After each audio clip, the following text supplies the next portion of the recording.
श्री वाहिगुरु जी।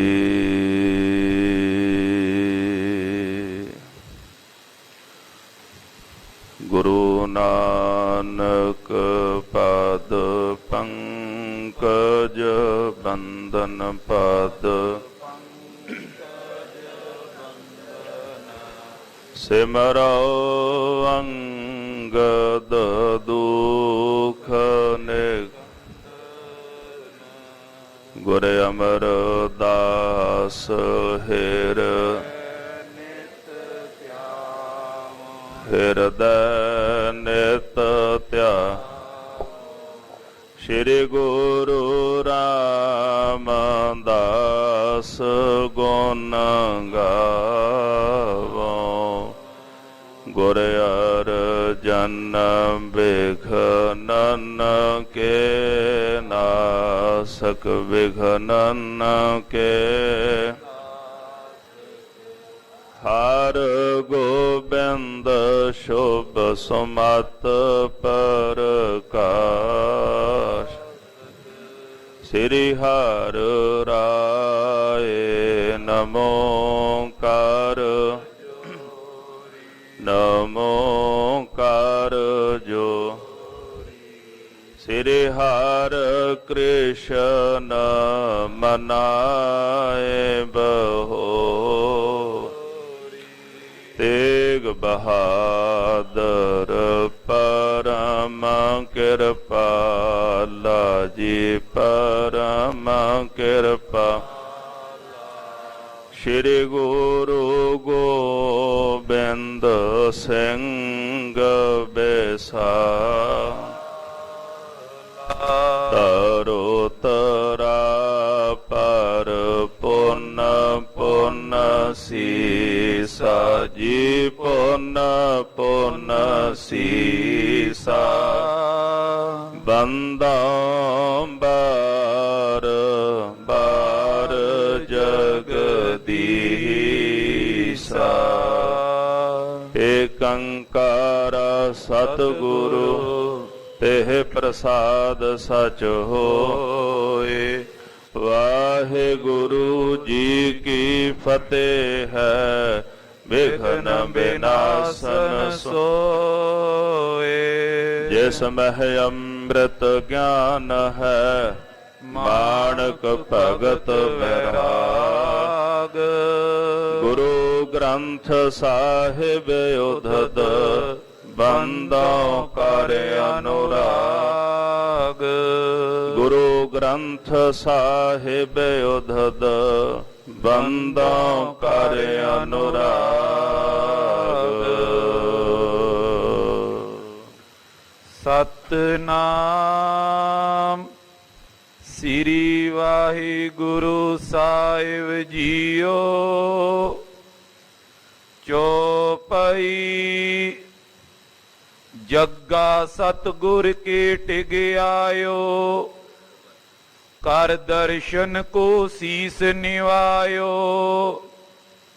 सिख गुर के गन देखे होलासा हाथ जोर कर बाक प्रकाशा। वाहिगुरु जी का खालसा वाहिगुरु जी की फतेह। बलिहारी गुर अपने दिवहाड़ी सदवार जन मानस ते देवते किए करत न लागी वार। जुगहो जुग अटल चबर शतर तख्त के मालिक दीन दुनिया के वाली साहिब कमाल धन धन श्री गुरु ग्रंथ साहिब सच्चे पातशाह जी महाराज आप जी की पावन पवित्र छत्र छाया हेठ जुड़ बैठी गुरु स्वरूप गुरु खालसा साध संगत जी। नौवें पातशाह धन श्री गुरु तेग बहादुर साहिब सच्चे पातशाह जी के पावन स्थानां की आप जी हाजरी भर रहे हो। ਸਤਿਗੁਰਾਂ ਦੀ ਅਪਾਰ ਰਹਿਮਤ ਦਇਆ ਸਦਕਾ ਨੇਤਾਂ ਪ੍ਰਤ ਜੁੜ ਕਰਕੇ ਭੱਲੇ ਅਮਰਦਾਸ ਗੁਣ ਤੇਰੇ, ਤੇਰੀ ਉਪਮਾ ਤੋਹੇ ਬਨ ਆਵੈ। ਦਇਆ ਦੇ ਸਾਗਰ ਨਿਮਰਤਾ ਦੇ ਪੁੰਜ ਧੰਨ ਸ੍ਰੀ ਗੁਰੂ ਅਮਰਦਾਸ ਸੱਚੇ ਪਾਤਸ਼ਾਹ ਮਹਾਰਾਜ ਜੀ ਦੇ ਪਾਵਨ ਜੀਵਨ ਦੀ ਲੜੀਵਾਰ ਕਥਾ ਆਪ ਸਰਵਣ ਕਰ ਰਹੇ ਹੋ। ਕੱਲ ਦੇ ਪ੍ਰਕਰਣਾਂ ਦੇ ਵਿੱਚ ਕਵੀ ਰਾਜ ਭਾਈ ਸਾਹਿਬ ਭਾਈ ਸੰਤੋਖ ਸਿੰਘ ਜੀ ਨੇ ਸਿੱਖਾਂ ਦੀ ਭਗਤ ਮਾਲਾ ਗੁਰੂ ਅਮਰਦਾਸ ਸੱਚੇ ਪਾਤਸ਼ਾਹ ਮਹਾਰਾਜ ਜੀ ਦੇ ਪਾਵਨ ਦਰਬਾਰ ਦੇ ਦਰਬਾਰੀ ਸਿੱਖਾਂ ਦੀ ਕਥਾ ਲਿਖੀ ਹੈ, ਜਿਨ੍ਹਾਂ ਪ੍ਰਤੀ ਮਹਾਰਾਜ ਗਰੀਬ ਨਵਾਜ ਨੇ ਉਪਦੇਸ਼ ਦੀ ਦਾਤ ਬਖਸ਼ਿਸ਼ ਕੀਤੀ। ਭਾਈ ਲਾਲੂ, ਭਾਈ ਦੁਰਗਾ, ਭਾਈ ਜਵੰਦਾ ਇਹ ਸਿੱਖ ਮਿਲ ਕੇ ਮਹਾਰਾਜ ਜੀ ਦੇ ਦਰਬਾਰ ਵਿੱਚ ਆਏ। ਹੱਥ ਜੋੜ ਕੇ ਬੇਨਤੀ ਕੀਤੀ, ਮਹਾਰਾਜ ਦਇਆ ਕਰੋ, ਉਪਦੇਸ਼ ਦੀ ਦਾਤ ਬਖਸ਼ੋ ਜਿਹਦੇ ਨਾਲ ਸਾਡਾ ਭਲਾ ਹੋਵੇ। ਗੁਰੂ ਅਮਰਦਾਸ ਸਾਹਿਬ ਜੀ ਮਹਾਰਾਜ ਨੇ ਆਗਿਆ ਕੀਤੀ, ਪਰਉਪਕਾਰ ਦੇ ਸਮਾਨ ਕੋਈ ਹੋਰ ਕਰਮ ਨਹੀਂ ਹੈ। ਤੋ ਪਰਉਪਕਾਰ ਵੀ 3 ਪ੍ਰਕਾਰ ਦਾ ਹੈ। ਜੇਕਰ ਕੋਲ ਧਨ ਹੋਵੇ, ਪਦਾਰਥ ਹੋਵਣ, ਕੰਗਾਲ ਹੋਵੇ, ਦੁਖੀਆ ਹੋਵੇ, ਉਹਨੂੰ ਧਨ ਦਿੱਤਾ ਜਾਵੇ, ਉਹਦੀ ਮਦਦ ਕੀਤੀ ਜਾਏ। ਫਿਰ ਦੂਸਰਾ ਮਹਾਰਾਜ ਜੀ ਕਹਿੰਦੇ, ਜੇਕਰ ਆਪਣੇ ਪਾਸ ਸ਼ੁਭ ਬਾਣੀ ਹੈ, ਵਿਦਿਆ ਹੈ, ਜੇ ਬਚਨ ਬੋਲਣ ਨਾਲ ਕਿਸੇ ਦਾ ਭਲਾ ਹੁੰਦਾ ਤੇ ਬਚਨ ਬੋਲ ਕੇ ਦੂਜੇ ਦੇ ਕਾਜ ਸੁਧਾਰ ਦਿਓ। ਜੇ ਆਪਣੇ ਪਾਸ ਵਿਦਿਆ ਹੈ ਤੇ ਦੂਜੇ ਨੂੰ ਵਿਦਿਆ ਦੀ ਦਾਤ ਦੇ ਦਿਓ। ਵਿਦਿਆ ਵੀ ਬੜਾ ਵੱਡਾ ਧਨ ਹੈ। ਧਨ ਦਿੱਤਾ ਤਾਂ ਮੁੱਕ ਜਾਂਦਾ ਹੈ, ਪਰ ਵਿਦਿਆ ਦਿੱਤੀ ਨਹੀਂ ਮੁਕਤੀ। ਫਿਰ ਮਹਾਰਾਜ ਜੀ ਕਹਿੰਦੇ, ਤੀਸਰਾ ਕਿਸੇ ਦਾ ਬੁਰਾ ਨਹੀਂ ਚਾਹਣਾ ਅੰਦਰ, ਅਨਾਦਿਕ ਦੇਣਾ। ਇਸ ਤਰ੍ਹਾਂ ਮਹਾਰਾਜ ਸੱਚੇ ਪਾਤਸ਼ਾਹ ਜੀ ਫਰਮਾਨ ਕਰਦੇ ਨੇ ਵੀ ਅਜਿਹੇ ਜਿਹੜੇ ਪਰਉਪਕਾਰ ਦੇ ਕਰਮ ਨੇ ਉਹ ਗੁਰੂ ਕੇ ਸਿੱਖੋ ਤੁਸੀਂ ਕਰਨੇ ਨੇ। ਤੋ ਇਸ ਤਰ੍ਹਾਂ ਪਰਉਪਕਾਰ ਕਰਦਿਆਂ, ਨਾਮ ਜਪਦਿਆਂ ਤੁਹਾਡਾ ਸੰਸਾਰ ਵਿੱਚ ਭਲਾ ਹੋਵੇਗਾ। ਤੋ ਗੁਰੂ ਅਮਰਦਾਸ ਸੱਚੇ ਪਾਤਸ਼ਾਹ ਜੀ ਦੇ ਚਰਨਾਂ ਵਿੱਚ ਭਾਈ ਜੱਗਾ ਨਾਮ ਦਾ ਸਿੱਖ ਆਇਆ। ਉਹ ਤਿੰਨਾਂ ਨੂੰ ਗੁਰੂ ਅਮਰਦਾਸ ਸਾਹਿਬ ਜੀ ਨੇ ਰਹਿਮਤਾਂ ਕਰਕੇ ਉਪਦੇਸ਼ ਦੀ ਦਾਤ ਬਖਸ਼ੀ ਹੈ। ਸਤਿਗੁਰਾਂ ਦਾ ਪਾਵਨ ਪਵਿੱਤਰ ਅਗਲਾ ਇਤਿਹਾਸ ਦਾ ਪ੍ਰਕਰਨ ਸਰਵਣ ਕਰੀਏ। ਸੁਰਤੀਆਂ ਬਿਰਤੀਆਂ ਸਾਹਿਬ ਜੀ ਦੇ ਪਾਵਨ ਚਰਨਾਂ ਕਮਲਾਂ ਪਾਸ ਜੋੜਨ ਵਾਸਤੇ ਸਰਬੱਤ ਗੁਰ ਸਿੱਖ ਸੰਗਤਾਂ ਪ੍ਰੇਮ ਭਾਵਨਾ ਨਾਲ ਜਪੋ ਜੀ, ਸਤਨਾਮ ਸ੍ਰੀ ਵਾਹਿਗੁਰੂ ਸਾਹਿਬ ਜੀ। ਸਤਨਾਮ ਸ੍ਰੀ ਵਾਹਿਗੁਰੂ ਸਾਹਿਬ ਜੀਓ। ਚੌਪਈ ਜੱਗਾ ਸਤਿਗੁਰ ਕੀ ਟਿਗ ਆਇਓ। ਭਾਈ ਜੱਗਾ ਨਾਮ ਦਾ ਸਿੱਖ ਧੰਨ ਸ੍ਰੀ ਗੁਰੂ ਅਮਰਦਾਸ ਸੱਚੇ ਪਾਤਸ਼ਾਹ ਮਹਾਰਾਜ ਜੀ ਦੇ ਚਰਨਾਂ ਵਿੱਚ ਚੱਲ ਕੇ ਆਏ। ਕਰ ਦਰਸ਼ਨ ਕੋ ਸੀਸ ਨਿਵਾਇਓ। ਸਤਿਗੁਰਾਂ ਦੇ ਦਰਸ਼ਨ ਕੀਤੇ, ਸੁੰਦਰ ਮੂਰਤ ਵੇਖ ਕੇ ਮਹਾਰਾਜ ਜੀ ਦੀ ਚਰਨਾਂ ਕਮਲਾਂ ਤੇ ਸੀਸ ਨਵਾਇਆ ਹੈ। ਸਿੱਖ ਗੁਰ ਕੇ ਗਨ ਦੇਖੇ ਹੁਲਾਸਾ। ਪਾਤਸ਼ਾਹ ਦੇ ਦਰਬਾਰ ਵਿੱਚ ਅਨੇਕਾਂ ਗੁਰਸਿੱਖ ਬੈਠੇ ਨੇ, ਬੰਦਗੀ ਦਾ ਰਸ ਲੈਣ ਵਾਲੇ, ਬਾਣੀ ਦਾ ਰਸ ਲੈਣ ਵਾਲੇ, ਆਪਣੀ ਆਤਮਾ ਦਾ ਰਸ ਲੈਣ ਵਾਲੇ ਅਨੇਕਾਂ ਹੀ ਗੁਰੂ ਕੇ ਪਿਆਰੇ ਸਿੱਖ ਬੈਠੇ। ਉਹਨਾਂ ਸਿੱਖਾਂ ਵੱਲ ਵੇਖ ਕੇ ਭਾਈ ਜੱਗੇ ਦੇ ਮਨ ਵਿੱਚ ਵੀ ਹੁਲਾਸ ਪੈਦਾ ਹੋ ਗਿਆ। ਇਹ ਗੁਰਸਿੱਖਾਂ ਦੀ ਸੰਗਤ ਦਾ ਹੀ ਫਲ ਹੈ। ਜਿੱਥੇ ਭਗਤੀ ਕਰਨ ਵਾਲੇ ਬੈਠੇ ਹੋਵਣ, ਉਹਨਾਂ ਦੀ ਸੰਗਤ ਕਰਕੇ, ਉਹਨਾਂ ਦੇ ਦੀਦਾਰ ਕਰਕੇ ਹੀ ਹਿਰਦੇ ਵਿੱਚ ਭਗਤੀ ਦਾ ਚਾਅ ਪੈਦਾ ਹੋ ਜਾਂਦਾ ਹੈ। ਤੇ ਭਾਈ ਜੱਗੇ ਨੇ ਜਦੋਂ ਸਤਿਗੁਰਾਂ ਦੇ ਦਰਬਾਰ ਵਿੱਚ ਬੰਦਗੀ ਕਰਨ ਵਾਲੇ ਸਿੱਖਾਂ ਨੂੰ ਵੇਖਿਆ, ਉਹਨਾਂ ਵੱਲ ਵੇਖ ਕੇ ਹਿਰਦੇ ਵਿੱਚ ਭਗਤੀ ਕਰਨ ਦਾ ਚਾਅ ਪੈਦਾ ਹੋਇਆ ਹੈ। ਹੱਥ ਜੋੜ ਕਰ ਬਾਕ ਪ੍ਰਕਾਸ਼ਾ। ਦੋਨੇ ਹੱਥ ਬੰਨ ਕੇ ਸਤਿਗੁਰਾਂ ਦੇ ਚਰਨਾਂ ਵਿੱਚ ਅਰਦਾਸ ਕੀਤੀ ਹੈ। ਮੈਂ ਚਾਹਤ ਆਪਣੀ ਕਲਿਆਣ। ਗਰੀਬ ਨਵਾਜ ਸੱਚੇ ਪਾਤਸ਼ਾਹ ਜੀ ਮਹਾਰਾਜ, ਮੈਂ ਆਪਣੀ ਕਲਿਆਣਤਾ ਚਾਹੁੰਦਾ, ਆਪਣਾ ਭਲਾ ਚਾਹੁੰਦਾ ਹਾਂ। ਮਿਲਿਓ ਏਕ ਦਿਨ ਜੋਗੀਆਨ। ਇੱਕ ਦਿਨ ਮੈਨੂੰ ਇੱਕ ਜੋਗੀ ਆ ਮਿਲਿਆ ਹੈ, ਮੈਨੂੰ ਜੋਗੀ ਦੀ ਸੰਗਤ ਪ੍ਰਾਪਤ ਹੋਈ ਹੈ। ਤਿਸ ਆਗੇ ਮੈਂ ਬਿਨੈ ਸੁਨਾਈ। ਆਪਣੇ ਭਲੇ ਵਾਸਤੇ ਉਸ ਜੋਗੀ ਦੇ ਅੱਗੇ ਮੈਂ ਬੇਨਤੀ ਕੀਤੀ ਹੈ। ਤਬ ਐਸੇ ਪਾਖਿਓ ਮੁਝ ਤਾਈ। ਉਸ ਜੋਗੀ ਨੇ ਫਿਰ ਮੇਰੇ ਪ੍ਰਤੀ ਐਸਾ ਉਪਦੇਸ਼ ਬਖਸ਼ਿਸ਼ ਕੀਤਾ ਹੈ। ਘਰ ਕੁਟੰਬ ਸੰਬੰਧੀ ਸਾਰੇ। ਜੋਗੀ ਕਹਿਣ ਲੱਗਾ ਤੇਰਾ ਘਰ-ਬਾਰ, ਤੇਰਾ ਪਰਿਵਾਰ, ਜਿੰਨੇ ਵੀ ਸਾਕ ਸੰਬੰਧੀ ਹਨ, ਬੰਧਨ ਰੂਪ ਸੁਲਿਓ ਨੇ ਵਿਚਾਰੇ। ਇਹ ਸਾਰੇ ਬੰਧਨ ਰੂਪ ਹੀ ਹਨ। ਇਹਨਾਂ ਨੂੰ ਮਨ ਦੇ ਵਿੱਚ ਇਹ ਵਿਚਾਰ ਲੈ ਵੀ ਤੇਰੇ ਵਾਸਤੇ ਇਹ ਬੰਧਨ ਰੂਪ ਨੇ ਤੇ ਇਹਨਾਂ ਦਾ ਤਿਆਗ ਕਰਨਾ ਹੀ ਅਤੀ ਉੱਤਮ ਹੈ। ਤਿਆਗ ਕਰੋ ਅਬ ਬਨੋ ਫਕੀਰਾ।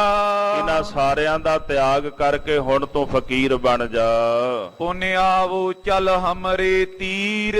ਜਦੋਂ ਸਾਰਿਆਂ ਦਾ ਤਿਆਗ ਕਰ ਦੇਂਗਾ, ਫਕੀਰ ਬਣ ਜਾਏਗਾ, ਫਿਰ ਤੂੰ ਮੇਰੇ ਪਾਸ ਚੱਲ ਕੇ ਆਵੀਂ। ਸ਼੍ਰੀ ਹੇਤ ਲਿਓ ਮਮ ਉਪਦੇਸ਼। ਆਪਣੀ ਕਲਿਆਣਤਾ ਵਾਸਤੇ ਫਿਰ ਮੇਰੇ ਉਪਦੇਸ਼ ਦੀ ਤੂੰ ਪ੍ਰਾਪਤੀ ਕਰੀ। ਛੋਰੋ ਕਰ ਕੋ ਸਹਿਤ ਕਲੇਸ਼। ਇਹ ਜਿਹੜਾ ਘਰ ਹੈ ਨਾ, ਇਹ ਕਲੇਸ਼ ਦਾ ਹੀ ਘਰ ਹੈ।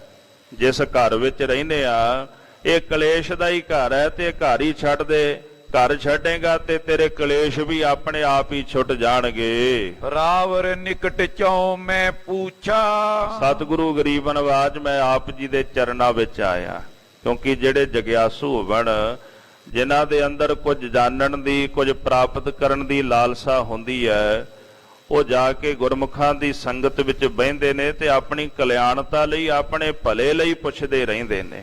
ਆਪਾਂ ਬਾਣੀ ਦੇ ਜਿਹੜੇ ਬਚਨ ਪੜ੍ਹਦੇ ਆ, ਜਿਹਦੇ ਵਿੱਚ ਮਹਾਰਾਜ ਸੱਚੇ ਪਾਤਸ਼ਾਹ ਕਹਿੰਦੇ, ਕੋਈ ਆਣ ਮਿਲਾਵੇ ਮੇਰਾ ਪ੍ਰੀਤਮ ਪਿਆਰਾ, ਹਉ ਤਿਸ ਪਹਿ ਆਪ ਵਿਚਾਈ। ਜਗਿਆਸੂ ਜਨ ਜਿਹੜੇ ਹਨ, ਉਹ ਪ੍ਰਭੂ ਦੇ ਪਿਆਰਿਆਂ ਦੇ ਕੋਲ ਜਾ ਕੇ ਬਹਿੰਦੇ ਨੇ, ਜਿਨ੍ਹਾਂ ਦਾ ਮਨ ਅੰਦਰੋਂ ਜਾਗਦਾ, ਜਿਨ੍ਹਾਂ ਨੂੰ ਕੁਝ ਪ੍ਰਾਪਤ ਕਰਨ ਦੀ ਲਾਲਸਾ ਹੁੰਦੀ ਹੈ, ਉਹ ਜਾ ਕੇ ਪ੍ਰਭੂ ਦੇ ਪਿਆਰਿਆਂ ਕੋਲ ਬੇਨਤੀ ਕਰਦੇ ਨੇ ਵੀ ਮੈਨੂੰ ਵੀ ਉਸ ਪ੍ਰਭੂ ਦੇ ਨਾਲ, ਅਕਾਲ ਪੁਰਖ ਨਾਲ ਮੇਲ ਦਿਓ। ਭਾਈ ਜੱਗਾ ਕਹਿੰਦਾ, ਪਾਤਸ਼ਾਹ ਮੈਂ ਆਪ ਜੀ ਦੇ ਚਰਨਾਂ ਦੇ ਵਿੱਚੋਂ ਪੁੱਛਣਾ ਚਾਹੁੰਦਾ ਹਾਂ, ਕਿਮ ਹੋਏ ਸ਼੍ਰੀ ਬਨੇ ਉਰ ਸੂਛਾ। ਬਾਦਸ਼ਾਹ ਕਿਵੇਂ ਮੇਰੀ ਕਲਿਆਣਤਾ ਹੋਵੇਗੀ, ਕਿਸ ਤਰ੍ਹਾਂ ਮੇਰਾ ਹਿਰਦਾ ਪਵਿੱਤਰ ਸ਼ੁੱਧ ਹੋਵੇਗਾ। ਕਿਮ ਪ੍ਰਾਪਤ ਹੋਏ ਭਗਤ ਮਹਾਨਾ। ਜਿਹੜੀ ਭਗਤੀ ਉਹ ਬੜੀ ਮਹਾਨ ਹੈ ਅਕਾਲ ਪੁਰਖ ਦੀ, ਤੇ ਭਗਤੀ ਮੈਨੂੰ ਕੈਸੇ ਪ੍ਰਾਪਤ ਹੋਵੇਗੀ। ਜਿਸ ਤੇ ਪ੍ਰਾਪਤ ਪ੍ਰਭ ਨਿਰਬਾਨੀ। ਜਿਸ ਭਗਤੀ ਦੇ ਨਾਲ ਉਸ ਨਿਰਮਾਣ ਅਕਾਲ ਪੁਰਖ ਵਾਹਿਗੁਰੂ ਪਰਮੇਸ਼ਰ ਦੀ ਮੈਨੂੰ ਪ੍ਰਾਪਤੀ ਹੋ ਜਾਵੇ। ਕਿਉਂਕਿ ਪਰਮੇਸ਼ਰੀ ਜੋ ਨਿਰਵਾਣ ਨੇ, ਬੰਧਨਾਂ ਤੋਂ ਰਹਿਤ ਨੇ, ਉਹਨਾਂ ਦੀ ਪ੍ਰਾਪਤੀ ਤੋਂ ਬਿਨਾਂ ਸੰਸਾਰ ਦੇ ਬੰਧਨ ਨਹੀਂ ਟੁੱਟਦੇ। ਤੇ ਪਾਤਸ਼ਾਹ ਤੁਸੀਂ ਰਹਿਮਤ ਕਰਕੇ ਦੱਸੋ ਕਿ ਉਸ ਪ੍ਰਭੂ ਦੀ ਮੈਨੂੰ ਕਿਵੇਂ ਪ੍ਰਾਪਤੀ ਹੋਵੇਗੀ। ਸ਼ਰਧਾ ਜਾਨ ਗੁਰੂ ਬਚ ਪਾਖਾ। ਭਾਈ ਜੱਗੇ ਦੀ ਸ਼ਰਧਾ, ਉਹਨਾਂ ਦੇ ਅੰਦਰ ਦੀ ਜਗਿਆਸਾ ਨੂੰ ਜਾਣ ਕੇ ਗੁਰੂ ਅਮਰਦਾਸ ਸੱਚੇ ਪਾਤਸ਼ਾਹ ਨੇ ਫਰਮਾਨ ਕੀਤਾ ਹੈ, ਕਰ ਤਿਆਗਨ ਕੀਨੈ ਕਰ ਕਾਂਖਾ। ਗੁਰਦੇਵ ਜੀ ਕਹਿੰਦੇ, ਭਾਈ ਜੱਗਾ ਆਪਣੇ ਘਰ ਨੂੰ ਛੱਡਣ ਦੀ ਇੱਛਾ ਨਾ ਮਨ ਵਿੱਚ ਰੱਖ। ਜੇ ਕਰ ਤਜੇ ਮਿਲੇ ਭਗਵਾਨ। ਜੇਕਰ ਘਰ ਛੱਡਿਆ ਭਗਵਾਨ ਦੀ ਪ੍ਰਾਪਤੀ ਹੁੰਦੀ ਹੋਵੇ। ਕਿਉਂ ਫਕੀਰ ਪੁਰ ਪੁਰ ਮੈਂ ਆਨ। ਫਿਰ ਇਹ ਜਿਹੜੇ ਫਕੀਰ ਨੇ, ਇਹ ਘਰਾਂ ਦੇ ਵਿੱਚ, ਨਗਰਾਂ ਵਿੱਚ, ਸ਼ਹਿਰਾਂ ਵਿੱਚ ਕਿਉਂ ਫਿਰਨ? ਆਉਣਾ ਤਾਂ ਉਹਨਾਂ ਨੂੰ ਵੀ ਮੁੜ ਕੇ ਸ਼ਹਿਰਾਂ ਨਗਰਾਂ ਵਿੱਚ, ਘਰਾਂ ਵਿੱਚ ਮੰਗਣ ਹੀ ਹੈ ਨਾ। ਆਉਣਾ ਤਾਂ ਉੱਥੇ ਹੀ ਪੈਂਦਾ ਉਹਨਾਂ ਨੂੰ ਅਖੀਰ। ਜੇ ਘਰ ਛੱਡ ਕੇ ਕਿਸੇ ਨੂੰ ਰੱਬ ਮਿਲਦਾ ਹੋਵੇ ਜਾਂ ਫਕੀਰੀ ਮਿਲਦੀ ਹੋਵੇ, ਤੇ ਫਿਰ ਫਕੀਰਾਂ ਨੂੰ ਕੀ ਲੋੜ ਪੈ ਗਈ? ਉਹ ਨਗਰਾਂ ਵਿੱਚ, ਸ਼ਹਿਰਾਂ ਵਿੱਚ ਘੁੰਮਦੇ ਫਿਰਦੇ ਹਨ। ਆਟਨ ਪਰ ਬਨਕਨ ਸੋ ਝਗਰੇ। ਜਾ ਕੇ ਦੁਕਾਨਾਂ ਉੱਪਰ ਵਪਾਰੀਆਂ ਦੇ ਨਾਲ ਪੈਸਿਆਂ ਲਈ ਝਗੜਾ ਕਰਦੇ ਨੇ। ਅਖੇ ਜੀ ਨਾ ਧਨ ਦੇਵੋਗੇ ਤੇ ਸ਼ਰਾਪ ਦੇ ਦੇਾਂਗੇ। ਲੋਕਾਂ ਦੇ ਘਰ ਦੇ ਵਿੱਚ ਜਾ ਜਾ ਕੇ ਉਹਨਾਂ ਨਾਲ ਝਗੜਾ ਕਰਦੇ ਨੇ, ਨਾ ਤੁਸੀਂ ਪ੍ਰਸ਼ਾਦਾ ਦਿਓਗੇ ਤੁਹਾਨੂੰ ਸ਼ਰਾਪ ਦੇ ਦੇਾਂਗੇ। ਦੂਜਿਆਂ ਨੂੰ ਭੈ ਦੇ ਹੇਠਾਂ ਲਿਆ ਕੇ ਤੇ ਜ਼ਬਰਦਸਤੀ ਕਿਸੇ ਕੋਲੋਂ ਧਨ ਲੈਣਾ, ਪਦਾਰਥ ਲੈਣਾ, ਇਹਨਾਂ ਦੀ ਫਿਤਰਤ ਬਣ ਗਈ ਹੈ। ਤੇ ਜੇ ਤਾਂ ਇਹੋ ਜਿਹਾ ਜੋਗੀ ਬਣਨਾ ਤੇ ਮਹਾਰਾਜ ਸੱਚੇ ਪਾਤਸ਼ਾਹ ਕਹਿੰਦੇ ਇਹ ਜੋਗ ਹੀ ਬੰਧਨ ਦਾ ਕਾਰਨ ਹੈ। ਫਿਰ ਇਹ ਜੋਗ ਭਲਾ ਥੋੜਾ ਕਰਦਾ, ਇਹ ਕਲਿਆਣਤਾ ਥੋੜਾ ਕਰਦਾ, ਜੋਗ ਹੀ ਬੰਧਨ ਬਣ ਜਾਂਦਾ ਹੈ। ਇਸ ਵਾਸਤੇ ਮਹਾਰਾਜ ਸੱਚੇ ਪਾਤਸ਼ਾਹ ਕਹਿੰਦੇ ਵੀ ਇਹ ਜਿਹੜੇ ਲੋਕ ਦੁਕਾਨਾਂ ਦੇ ਉੱਪਰ ਜਾ ਜਾ ਕੇ ਵਪਾਰੀਆਂ ਨਾਲ ਝਗੜਾ ਕਰਦੇ ਨੇ, ਧਨ ਪਿੱਛੇ ਮਾਇਆ ਪਿੱਛੇ, ਜਾਚਿਤ ਡੋਲਤ ਬਾਸੁਰ ਤੇ ਸਗਰੇ। ਸਾਰਾ ਦਿਨ ਮੰਗਤੇ ਬਣ ਕੇ ਲੋਕਾਂ ਦੇ ਘਰ ਘਰ ਵਿੱਚ ਜਾ ਕੇ ਮੰਗਤੇ ਬਣ ਕੇ ਮੰਗਦੇ ਹਨ। ਗੁਰਮੁਖ ਗ੍ਰਸਤ ਬਿਖੀ ਕਰ ਭਗਤ। ਇਹਨਾਂ ਦੀ ਭਗਤੀ ਤਾਂ ਫਿਰ ਕਿਤੇ ਦੂਰ ਹੀ ਰਹਿ ਗਈ, ਕਿਉਂਕਿ ਬਾਣੀ ਮੰਗਤੇ ਗਏ। ਹਰ ਵਕਤ ਪੇਟ ਦੀ ਪ੍ਰਤਪਾਲਣਾ ਕਰਨ ਵਾਸਤੇ ਨਗਰਾਂ ਵਿੱਚ ਸ਼ਹਿਰਾਂ ਵਿੱਚ ਘੁੰਮਣਾ ਪੈਂਦਾ, ਤੇ ਫਿਰ ਭਗਤੀ ਕਦੋਂ ਕਰਦੇ ਹੋਵਣਗੇ? ਜੇ ਘਰ ਛੱਡ ਕੇ ਜੰਗਲਾਂ ਵਿੱਚ ਰਹਿੰਦੇ ਨੇ, ਆਉਣਾ ਤਾਂ ਮੁੜ ਕੇ ਨਗਰਾਂ ਵਿੱਚ ਹੀ ਪੈਂਦਾ ਨਾ, ਲੋਕਾਂ ਦੇ ਘਰ ਵਿੱਚ ਮੰਗਣ ਵਾਸਤੇ ਆਉਣਾ ਪੈਂਦਾ। ਸਵੇਰੇ ਆਉਂਦੇ ਹੋਵਣਗੇ, ਫਿਰ ਦੁਪਹਿਰੇ ਵੀ ਆਉਂਦੇ ਹੋਵਣਗੇ, ਫਿਰ ਸ਼ਾਮ ਨੂੰ ਵੀ ਆਉਂਦੇ ਹੋਵਣਗੇ, ਤਾਂ ਮੰਗਤੇ ਬਣ ਗਏ। ਇਹ ਯੋਗੀ ਨਾ ਰਹੇ, ਇਹਨਾਂ ਵਾਸਤੇ ਯੋਗ ਵੀ ਬੰਧਨ ਬਣ ਗਿਆ ਹੈ। ਗਰੀਬਨਵਾਜ ਜੀ ਕਹਿੰਦੇ ਜਿਹੜੇ ਗੁਰਮੁਖ ਜਨ ਨੇ, ਜਿਨ੍ਹਾਂ ਨੇ ਗੁਰੂ ਨੂੰ ਮੁਖ ਕਰ ਲਿਆ, ਅਥਵਾ ਜਿਨ੍ਹਾਂ ਨੇ ਗੁਰੂ ਨੂੰ ਮੁਖੀ ਬਣਾ ਲਿਆ, ਆਪਣਾ ਮਨ ਗੁਰੂ ਦੀ ਵਿਚਾਰਧਾਰਾ ਦੇ ਪਿੱਛੇ ਤੁਰ ਲਿਆ ਤੇ ਗੁਰੂ ਦੀ ਰਜਾ ਵਿੱਚ ਜਿਹੜੇ ਜੀਵਨ ਲੱਗ ਪਏ, ਉਹ ਗੁਰਮੁਖ ਜਨ ਗ੍ਰਸਤ ਦੇ ਵਿੱਚ ਰਹਿ ਕੇ ਪਰਮੇਸ਼ਰ ਦੀ ਭਗਤੀ ਕਰਦੇ ਹਨ। ਪਾਏ ਮੁਕਤ ਨੈ ਜਨਮਤ ਜਗਤ। ਗੁਰਮੁਖ ਗ੍ਰਸਤ ਮਾਰਗ ਵਿੱਚ ਭਗਤੀ ਕਰਦਿਆਂ ਮੁਕਤੀ ਦੀ ਪ੍ਰਾਪਤੀ ਕਰ ਲੈਂਦੇ ਨੇ। ਨਾ ਉਹ ਕਦੇ ਜਨਮਦੇ ਨੇ ਤੇ ਨਾ ਹੀ ਉਹ ਕਦੇ ਮਰਦੇ ਹਨ। ਜਿਮ ਜਲ ਮੈਂ ਅਲੇਪ ਅਰਬਿੰਦ। ਜਿਸ ਤਰ੍ਹਾਂ ਪਾਣੀ ਦੇ ਵਿੱਚ ਕਵਲ ਦਾ ਫੁੱਲ ਨਿਰਲੇਪ ਰਹਿੰਦਾ ਹੈ, ਗੁਰਦੇਵ ਜੀ ਦਾ ਹੁਕਮ ਹੈ, ਜੋ ਜੈਸੇ ਜਲ ਮੈਂ ਕਮਲ ਨਿਰਾਲਮ ਮੁਰਗਾਈ ਨੈ ਸਾਣੇ। ਮੁਰਗਾਬੀ ਨਾਮ ਦਾ ਪੰਛੀ ਹੁੰਦਾ ਹੈ, ਉਹਦੇ ਖੰਭ ਨਹੀਂ ਭਿੱਜਦੇ। ਕਵਲ ਦਾ ਜਿਹੜਾ ਫੁੱਲ ਹੁੰਦਾ ਹੈ ਉਹ ਵੀ ਪਾਣੀ ਵਿੱਚ ਰਹਿੰਦਾ ਹੈ। ਜਿਉਂ-ਜਿਉਂ ਪਾਣੀ ਉੱਪਰ ਉੱਠਦਾ ਹੈ, ਤਿਉਂ-ਤਿਉਂ ਕਵਲ ਦਾ ਫੁੱਲ ਵੀ ਪਾਣੀ ਦੇ ਨਾਲ-ਨਾਲ ਉੱਪਰ ਨੂੰ ਉੱਠਦਾ ਜਾਂਦਾ ਹੈ। ਯਾਨੀ ਕਿ ਜਲ ਵਿੱਚ ਰਹਿੰਦਿਆਂ ਜਲ ਤੋਂ ਨਿਰਲੇਪ ਹੀ ਰਹਿੰਦਾ, ਉਹਦੇ ਵਿੱਚ ਲਪਾਏਮਾਨ ਨਹੀਂ ਹੁੰਦਾ। ਗੁਰਮੁਖ ਜਨ ਜਿਹੜੇ ਹਨ, ਗ੍ਰਸਤ ਵਿੱਚ, ਪਰਿਵਾਰ ਵਿੱਚ, ਮਾਇਆ ਵਿੱਚ ਰਹਿੰਦੇ ਆ, ਉਹਨਾਂ ਸਾਰਿਆਂ ਤੋਂ ਨਿਰਲੇਪ ਰਹਿੰਦੇ ਨੇ। ਕਵੀ ਰਾਜ ਭਾਈ ਸੰਤੋਖ ਸਿੰਘ ਜੀ ਨੇ ਇੱਕ ਬੜਾ ਸੁੰਦਰ ਬਚਨ ਲਿਖਿਆ ਛੇਵੇਂ ਪਾਤਸ਼ਾਹ ਗੁਰੂ ਹਰਗੋਬਿੰਦ ਸਾਹਿਬ ਮਹਾਰਾਜ ਜੀ ਦੇ ਸੰਬੰਧ ਵਿੱਚ। ਕਹਿੰਦੇ ਵੇਖੋ ਕਿੰਨਾ ਵੱਡਾ ਪਰਿਵਾਰ ਸੀ ਛੇਵੇਂ ਪਾਤਸ਼ਾਹ ਜੀ ਦਾ। ਸਤਿਗੁਰੂ ਜੀ ਦੇ 3 ਆਨੰਦ ਕਾਰਜ, 5 ਸਾਹਿਬਜ਼ਾਦੇ, 1 ਬੇਟੀ, ਫਿਰ ਅੱਗੋਂ ਵਿਆਹ ਹੋਇਆ, ਦਮਾਦ ਵੀ ਸੀ, ਫਿਰ ਅੱਗੋਂ ਪੁੱਤਰਾਂ ਦਾ ਵਿਆਹ ਹੋਇਆ, ਨੂੰਹਾਂ ਵੀ ਆਈਆਂ, ਫਿਰ ਘਰ ਵਿੱਚ ਪੋਤਰੇ ਵੀ ਆਏ। ਕਿੱਡਾ ਵੱਡਾ ਪਰਿਵਾਰ ਹੈ ਛੇਵੇਂ ਪਾਤਸ਼ਾਹ ਦਾ। ਇੰਨੇ ਵੱਡੇ ਪਰਿਵਾਰ ਵਿੱਚ ਰਹਿੰਦਿਆਂ ਵੀ ਕਵੀ ਜੀ ਕਹਿੰਦੇ ਮਹਾਰਾਜ ਛੇਵੇਂ ਪਾਤਸ਼ਾਹ ਏਦਾਂ ਉਹਨਾਂ ਵਿੱਚ ਰਹਿੰਦੇ ਨੇ ਜਿਉਂ ਕਮਲ ਰਹਿ ਵਿੱਚ ਪਾਣੀ ਹੈ, ਜਿਵੇਂ ਕਵਲ ਦਾ ਫੁੱਲ ਪਾਣੀ ਵਿੱਚ ਰਹਿੰਦਾ। ਪਰਿਵਾਰ ਵਿੱਚ ਰਹਿੰਦਿਆਂ ਸੰਸਾਰਕ ਰਿਸ਼ਤੇ ਨਿਭਾਉਂਦਿਆਂ ਵੀ ਉਹਨਾਂ ਤੋਂ ਸਾਰਿਆਂ ਤੋਂ ਨਿਰਲੇਪ ਹੋ ਕੇ ਰਹਿੰਦੇ, ਉਹਨਾਂ 'ਚ ਲਪਾਏਮਾਨ ਨਹੀਂ ਹੁੰਦੇ ਛੇਵੇਂ ਪਾਤਸ਼ਾਹ। ਕਿਉਂਕਿ ਇਤਿਹਾਸ ਸਿਧਾਂਤ ਵੀ ਹੈ ਨਾ, ਇਤਿਹਾਸ ਕੱਲਾ ਇਤਿਹਾਸ ਨਹੀਂ ਹੁੰਦਾ। ਗੁਰੂ ਸਾਹਿਬ ਦੇ ਜੀਵਨ ਦਾ ਹਰ ਇੱਕ ਪ੍ਰਕਰਨ ਜਿਹੜਾ ਉਹ ਸਿਧਾਂਤ ਨਾਲ ਵੀ ਜੁੜਿਆ ਹੋਇਆ, ਉਹ ਸਾਨੂੰ ਕੋਈ ਨਾ ਕੋਈ ਸਿੱਖਿਆ ਦਿੰਦਾ ਹੈ। ਮਹਾਰਾਜ ਸੱਚੇ ਪਾਤਸ਼ਾਹ ਗਰੀਬਨਵਾਜ ਧੰਨ ਗੁਰੂ ਅਮਰਦਾਸ ਸਾਹਿਬ ਜੀ ਕਹਿੰਦੇ ਵੀ ਗੁਰਸਿੱਖ ਜਿਹੜੇ ਨੇ ਉਹ ਪਰਿਵਾਰ ਵਿੱਚ ਇਸ ਤਰ੍ਹਾਂ ਰਹਿੰਦੇ ਨੇ ਜੈਸੇ ਕਵਲ ਦਾ ਫੁੱਲ ਪਾਣੀ ਵਿੱਚ ਰਹਿੰਦਾ ਹੈ। ਰਾਖੇ ਊਰਦ ਧਿਆਨ ਦਨਿੰਦ। ਕਵਲ ਦਾ ਫੁੱਲ ਪਾਣੀ ਦੇ ਵਿੱਚ ਰਹਿ ਕੇ ਆਪਣਾ ਧਿਆਨ ਸੂਰਜ ਵੱਲ ਰੱਖਦਾ, ਉਹਦਾ ਮੁਖ ਜਿਹੜਾ ਸੂਰਜ ਵੱਲ ਹੁੰਦਾ। ਇੱਕ ਹੋਰ ਉਦਾਹਰਣ ਦਿਆਂ, ਆਮ ਕਰਕੇ ਜ਼ਿਮੀਂਦਾਰਾਂ ਨੂੰ ਪਤਾ ਹੋਵੇਗਾ ਵੀ ਸੂਰਜਮੁਖੀ ਇੱਕ ਫਸਲ ਹੁੰਦੀ ਹੈ। ਜਦੋਂ ਉਹ ਖਿੜਦਾ ਹੈ ਨਾ ਤੇ ਸੂਰਜ ਆਕਾਸ਼ ਵਿੱਚ ਚੜ੍ਹਦਾ ਹੈ, ਉਹ ਜਿੱਧਰ ਜਿੱਧਰ ਨੂੰ ਸੂਰਜ ਜਾਂਦਾ ਉਧਰ ਉਧਰ ਦਾ ਮੂੰਹ ਉਹਦਾ ਉਸੇ ਪਾਸੇ ਨੂੰ ਘੁੰਮੀ ਜਾਂਦਾ। ਜਦੋਂ ਸਵੇਰ ਹੋਵੇਗਾ ਉਹਦਾ ਮੂੰਹ ਚੜ੍ਹਦੇ ਵੱਲ ਹੋਵੇਗਾ, ਦੁਪਹਿਰੇ ਨੂੰ ਉੱਪਰ ਨੂੰ ਹੋ ਜਾਏਗਾ, ਤੇ ਜਦੋਂ ਫਿਰ ਸੂਰਜ ਡੁੱਬਣ ਲੱਗਦਾ ਹੈ ਉਹਦਾ ਮੂੰਹ ਉਸੇ ਪਾਸੇ ਘੁੰਮ ਜਾਂਦਾ ਹੈ। ਤੇ ਜਦੋਂ ਰਾਤ ਪੈਂਦੀ ਹੈ ਫੁੱਲ ਹੇਠਾਂ ਨੂੰ ਝੁਕ ਜਾਂਦੇ ਨੇ, ਕਿਉਂਕਿ ਉਦੋਂ ਪ੍ਰਕਾਸ਼ ਨਹੀਂ ਰਹਿੰਦਾ।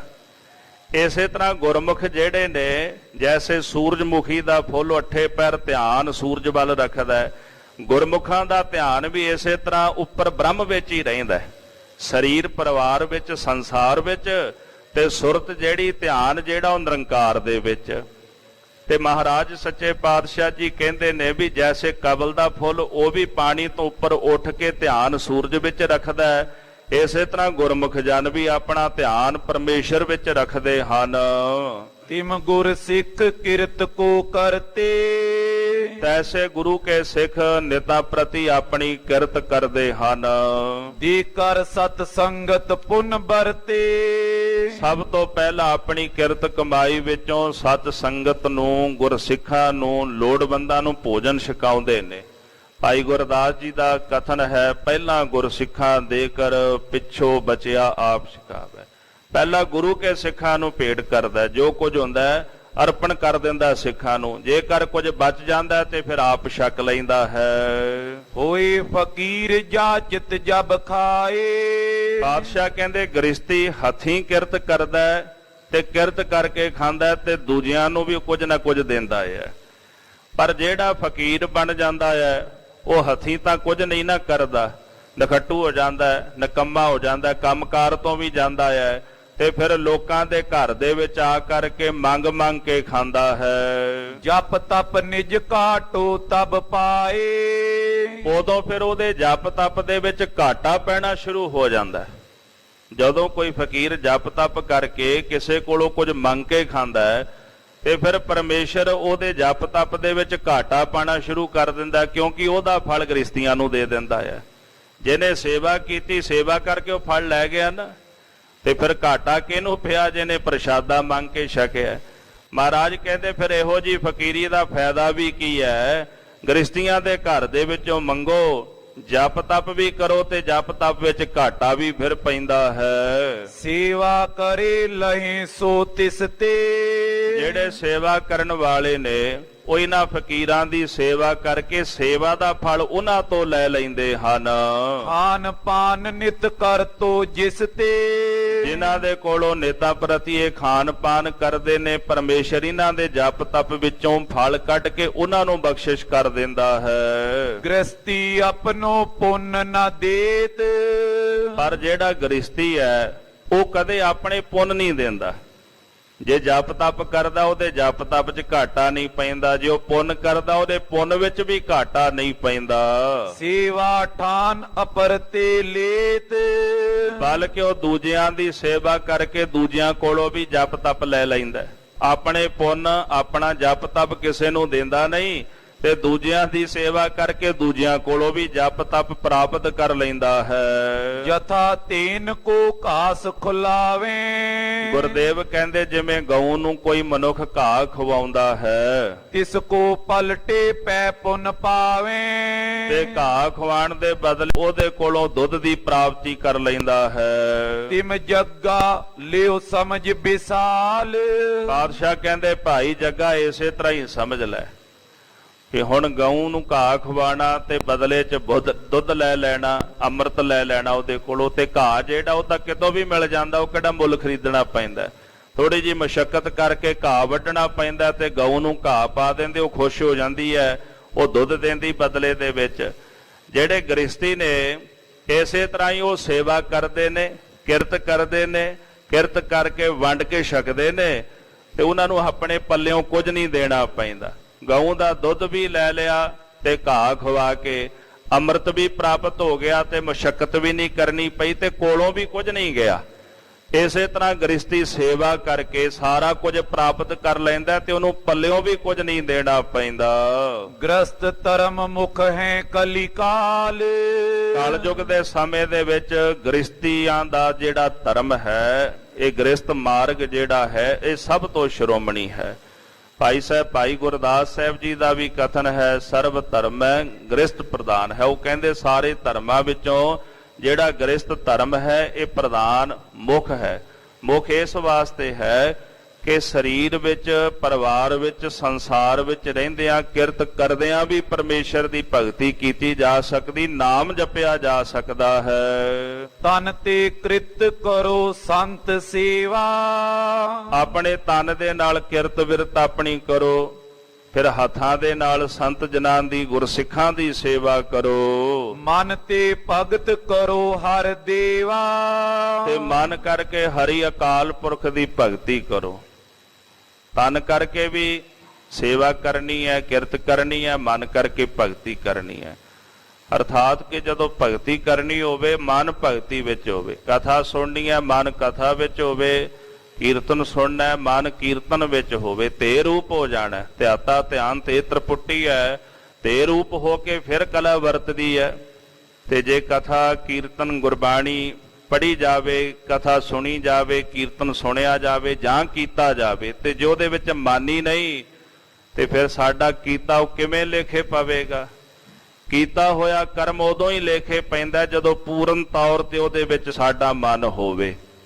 ਤਨ ਕਰਕੇ ਸੰਤਾਂ ਦੀ ਸੇਵਾ ਕਰਨੀ ਤੇ ਕਿਰਤ ਕਰਨੀ ਹੈ, ਤੇ ਮਨ ਕਰਕੇ ਅਕਾਲ ਪੁਰਖ ਵਾਹਿਗੁਰੂ ਜੀ ਦੀ ਭਗਤੀ ਕਰਨੀ ਹੈ। ਇਸ ਤੇ ਸ਼ੀਗਰ ਲਹੇ ਕਲਿਆਣ, ਇਹਦੇ ਨਾਲ ਸ਼ੀਗਰ ਛੇਤੀ ਹੀ ਜੀਵ ਕਲਿਆਣਤਾ ਦੀ ਪ੍ਰਾਪਤੀ ਕਰ ਲੈਂਦਾ ਹੈ। ਤਜੋ ਨ ਸਦਨ ਠਾਨ ਗੁਰ ਧਿਆਨ, ਇਸ ਕਰਕੇ ਭਾਈ ਜੱਗਾ ਜੀ ਘਰ ਨਹੀਂ ਛੱਡਣਾ, ਘਰ ਦੇ ਵਿੱਚ ਬਹਿ ਕੇ ਹੀ ਸਤਿਗੁਰਾਂ ਦਾ ਧਿਆਨ ਧਾਰਨ ਕਰਕੇ ਨਾਮ ਜਪਣਾ ਹੈ। ਹਿਰਦੈ ਨਾਮ ਵਸਾਏ ਹੋ, ਘਰ ਬੈਠੇ ਗੁਰੂ ਧਿਆਏ ਹੋ। ਹਿਰਦੇ ਵਿੱਚ ਪਰਮੇਸ਼ਰ ਜੀ ਦਾ ਨਾਮ ਵਸਾ ਕਰਕੇ ਅਕਾਲ ਪੁਰਖ ਵਾਹਿਗੁਰੂ ਜੀ ਨੂੰ ਜਪਣਾ ਹੈ, ਉਹਨਾਂ ਦੀ ਆਰਾਧਨਾ ਕਰਨੀ। ਥਿਰ ਘਰ ਬੈਸੋ ਹਰਿ ਜਨ ਪਿਆਰੇ, ਸਤਿਗੁਰ ਤੁਮਰੇ ਕਾਜ ਸਵਾਰੇ।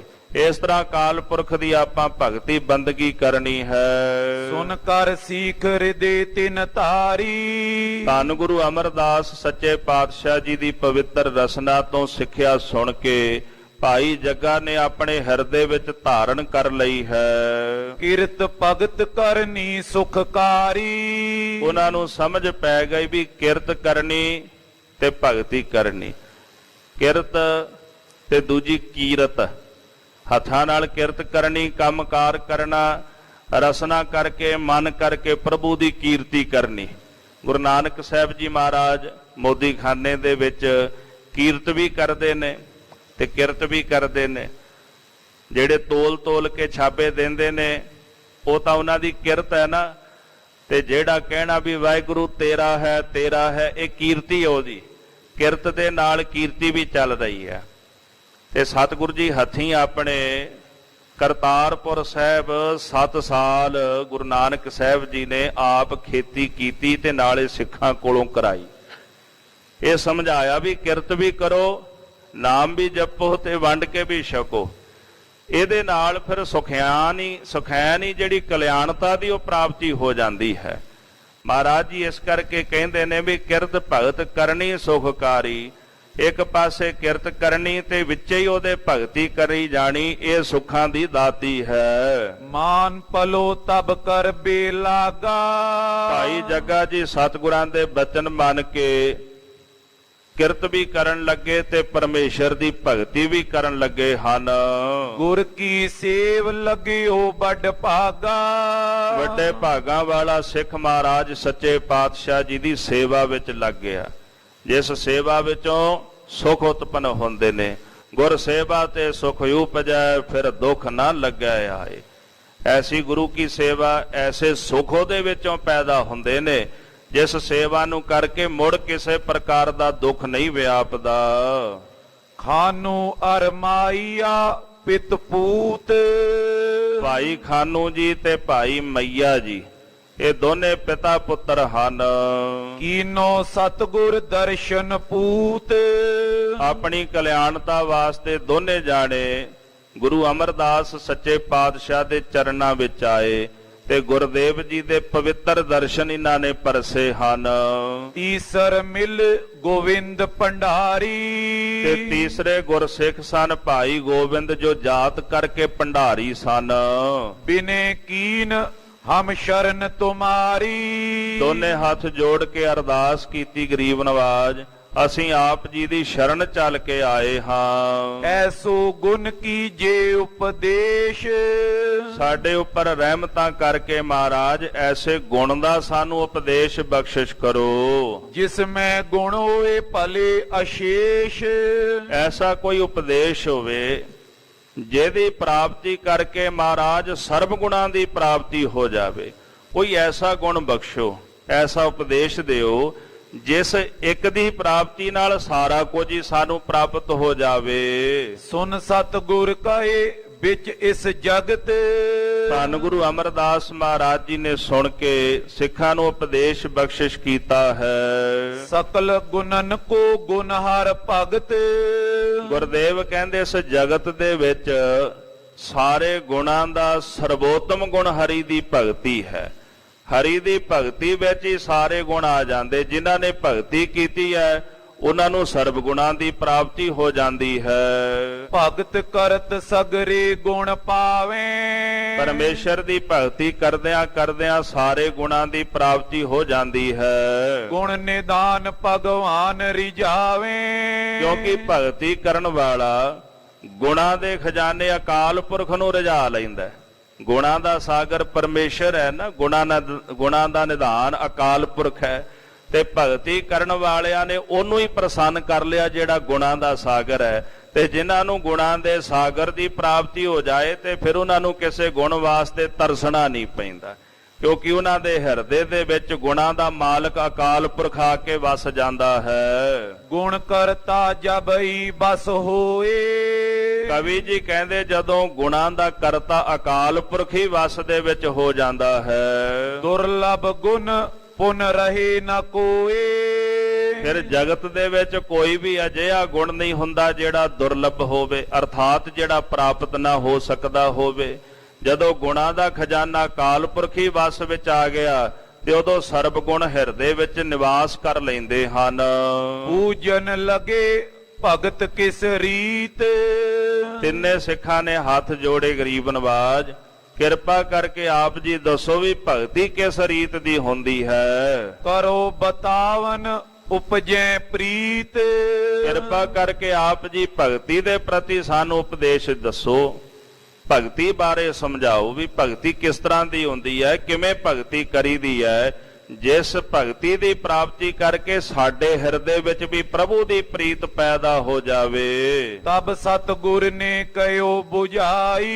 ਇਹ ਬਚਨ ਸੁਣ ਕੇ ਧੰਨ ਗੁਰੂ ਅਮਰਦਾਸ ਸੱਚੇ ਪਾਤਸ਼ਾਹ ਮਹਾਰਾਜ ਜੀ ਨੇ ਉਪਦੇਸ਼ ਦੇ ਸਿੱਖਾਂ ਨੂੰ ਸਮਝਾਇਆ ਹੈ। ਨਵਦਾ ਭਗਤ ਏਕ ਸੁਖਦਾਈ। ਗੁਰਦੇਵ ਜੀ ਕਹਿੰਦੇ ਭਗਤੀ ਤਿੰਨ ਪ੍ਰਕਾਰ ਦੀ ਹੁੰਦੀ ਹੈ ਤੇ ਪਹਿਲੀ ਜਿਹੜੀ ਭਗਤੀ ਹੈ ਉਹ ਭਗਤੀ ਹੈ ਨਵਦਾ ਭਗਤੀ, ਜਿਹੜੀ ਸੁੱਖਾਂ ਦੀ ਦਾਤੀ ਹੈ। ਭਗਤ ਨਵੇਂ ਪ੍ਰਕਾਰ, 9 ਪ੍ਰਕਾਰ ਦੀ ਭਗਤੀ ਜਿਹੜੀ ਹੈ, ਇਸ ਭਗਤੀ ਨੂੰ ਕਰਕੇ ਸੁਖ ਦੀ ਪ੍ਰਾਪਤੀ ਹੋ ਜਾਂਦੀ ਹੈ। ਦੂਜੋ ਪ੍ਰੇਮ ਭਗਤ ਵਿਚਾਰੀ। ਗੁਰਦੇਵ ਕਹਿੰਦੇ ਦੂਜੀ ਜਿਹੜੀ ਉਹ ਪ੍ਰੇਮਾ ਭਗਤੀ ਹੈ। ਪਰਾ ਭਗਤ ਤ੍ਰਿਤੀਏ ਨਿਰਤਾਰੀ। ਤੇ ਜਿਹੜੀ ਤੀਜੀ ਭਗਤੀ ਹੈ ਉਹਨੂੰ ਪਰਾ ਭਗਤੀ ਕਹਿੰਦੇ ਨੇ। ਇਸ ਤਰ੍ਹਾਂ ਨਿਸ਼ਚਾ ਕਰ ਲਓ, ਨਵਦਾ ਭਗਤੀ, ਦੂਸਰੀ ਪ੍ਰੇਮਾ ਭਗਤੀ ਤੇ ਤੀਜੀ ਪਰਾ ਭਗਤੀ ਹੈ। ਪ੍ਰਥਮ ਸੁਨੋ ਨਵਦਾ ਕੋ ਭੇਦ। ਸਤਿਗੁਰੂ ਕਹਿੰਦੇ ਸਭ ਤੋਂ ਪਹਿਲਾਂ ਜਿਹੜੀ ਨਵਦਾ ਭਗਤੀ ਹੈ ਉਹਦੇ ਭੇਦ ਸੁਣਨਾ ਕਰੋ। ਉਹਦੇ 9 ਪ੍ਰਕਾਰ ਦੇ ਭੇਦ ਹਨ। ਪ੍ਰਾਪਤ ਪਏ ਬਿਨਾਸੇ ਖੇਦ। ਜਿਸ ਨੂੰ ਇਹ ਭਗਤੀ ਪ੍ਰਾਪਤ ਹੋ ਜਾਵੇ ਉਹਦੇ ਸਾਰੇ ਖੇਦ ਦੁੱਖ ਨਸ਼ਟ ਹੋ ਜਾਂਦੇ ਹਨ। ਸ਼ਰਧਾ ਸਹਿਤ ਗੁਰੂ ਕੇ ਬੈਨ। ਪਹਿਲੀ ਹੁੰਦੀ ਹੈ ਜੀ ਸ਼ਰਵਣ ਭਗਤੀ, ਜਿਹੜਾ ਸ਼ਰਧਾ ਦੇ ਸਹਿਤ ਗੁਰੂ ਸਾਹਿਬ ਦੇ ਬਚਨ ਸੁਣਦਾ ਹੈ। ਸ਼ਰਵਨ ਕਰੇ ਸਨਮੁਖ ਮਨ ਨੈਣ। ਆਪਣੇ ਨੇਤਰ ਤੇ ਆਪਣਾ ਮਨ ਗੁਰੂ ਸਾਹਿਬ ਦੇ ਸਨਮੁਖ ਕਰਕੇ ਜਿਹੜਾ ਗੁਰੂ ਦੇ ਬਚਨਾਂ ਨੂੰ ਸਰਵਣ ਕਰਦਾ ਹੈ, ਗੁਰੂ ਕੇ ਉਪਦੇਸ਼ ਨੂੰ ਸਰਵਣ ਕਰਦਾ ਹੈ, ਉਹ ਜਿਹੜਾ ਮਨੁੱਖ ਸ਼ਰਵਣ ਭਗਤੀ ਕਰਦਾ। ਸੁਣਨਾ ਵੀ ਬੜਾ ਕਠਿਨ ਹੁੰਦਾ ਹੈ, ਬੋਲਣਾ ਬੜਾ ਸੌਖਾ ਹੁੰਦਾ ਹੈ, ਸੁਣਨਾ ਬੜਾ ਕਠਿਨ ਹੁੰਦਾ ਹੈ। ਜਦੋਂ ਵੀ ਆਪਾਂ 4 ਜਾਣੇ ਕਿਤੇ ਖੜੇ ਹੋਈਏ ਨਾ ਤੇ ਜੇ ਇੱਕ ਆਪਣੀ ਗੱਲ ਸੁਣਾਉਂਦਾ ਹੁੰਦਾ ਨਾ ਤੇ ਦੂਜਾ ਸੁਣਨ ਵਾਲਾ ਵਿੱਚੇ ਟੋਕ ਕੇ ਆਪਣੀ ਗੱਲ ਸੁਣਾਉਣ ਲੱਗ ਪੈਂਦਾ ਵੀ ਇਹਦਾ ਮਤਲਬ ਇਹ ਹੈ ਵੀ ਮੇਰੇ ਕੋਲੋਂ ਸੁਣਿਆ ਨਹੀਂ ਜਾ ਰਿਹਾ, ਵੀ ਮੈਂ ਵੀ ਯਤਨ ਕਰਦਾ ਵੀ ਮੈਂ ਦੂਜੇ ਨੂੰ ਸੁਣਾ ਦਿਆਂ। ਸੁਣਨਾ ਭਗਤੀ ਹੈ। ਬਿਨਾਂ ਸੁਣਿਆ ਗੱਲ ਨਹੀਂ ਬਣਦੀ, ਬਿਨਾਂ ਬੋਲਿਆ ਵੀ ਗੱਲ ਨਹੀਂ ਬਣਦੀ, ਬਿਨਾਂ ਸੁਣਿਆ ਵੀ ਗੱਲ ਨਹੀਂ ਬਣਦੀ। ਧਰਮ ਸ਼ਾਸਤਰ ਕਹਿੰਦੇ ਵੀ ਦੁਨੀਆ ਦੇ ਵਿੱਚ ਆਪਾਂ ਨੂੰ ਸੁਰਮਾ ਭਗਤ ਤਾਂ ਮਿਲ ਜਾਂਦਾ, ਵੀ ਜਿਹਦੇ ਨੇਤਰ ਨਾ ਹੋਵਣ ਉਹ ਭਗਤ ਤਾਂ ਮਿਲ ਜਾਂਦਾ। ਵਿਦਵਾਨ ਵੀ ਨੇ, ਕੀਰਤਨੀਏ ਸਿੰਘ ਵੀ ਨੇ, ਭਗਤ ਸੂਰਦਾਸ ਜੀ ਵਰਗੇ ਭਗਤ ਹੋਏ ਜਿਨ੍ਹਾਂ ਦੇ ਨੇਤਰ ਨਹੀਂ ਸਨ, ਉਹਨਾਂ ਭਗਤੀ ਕੀਤੀ।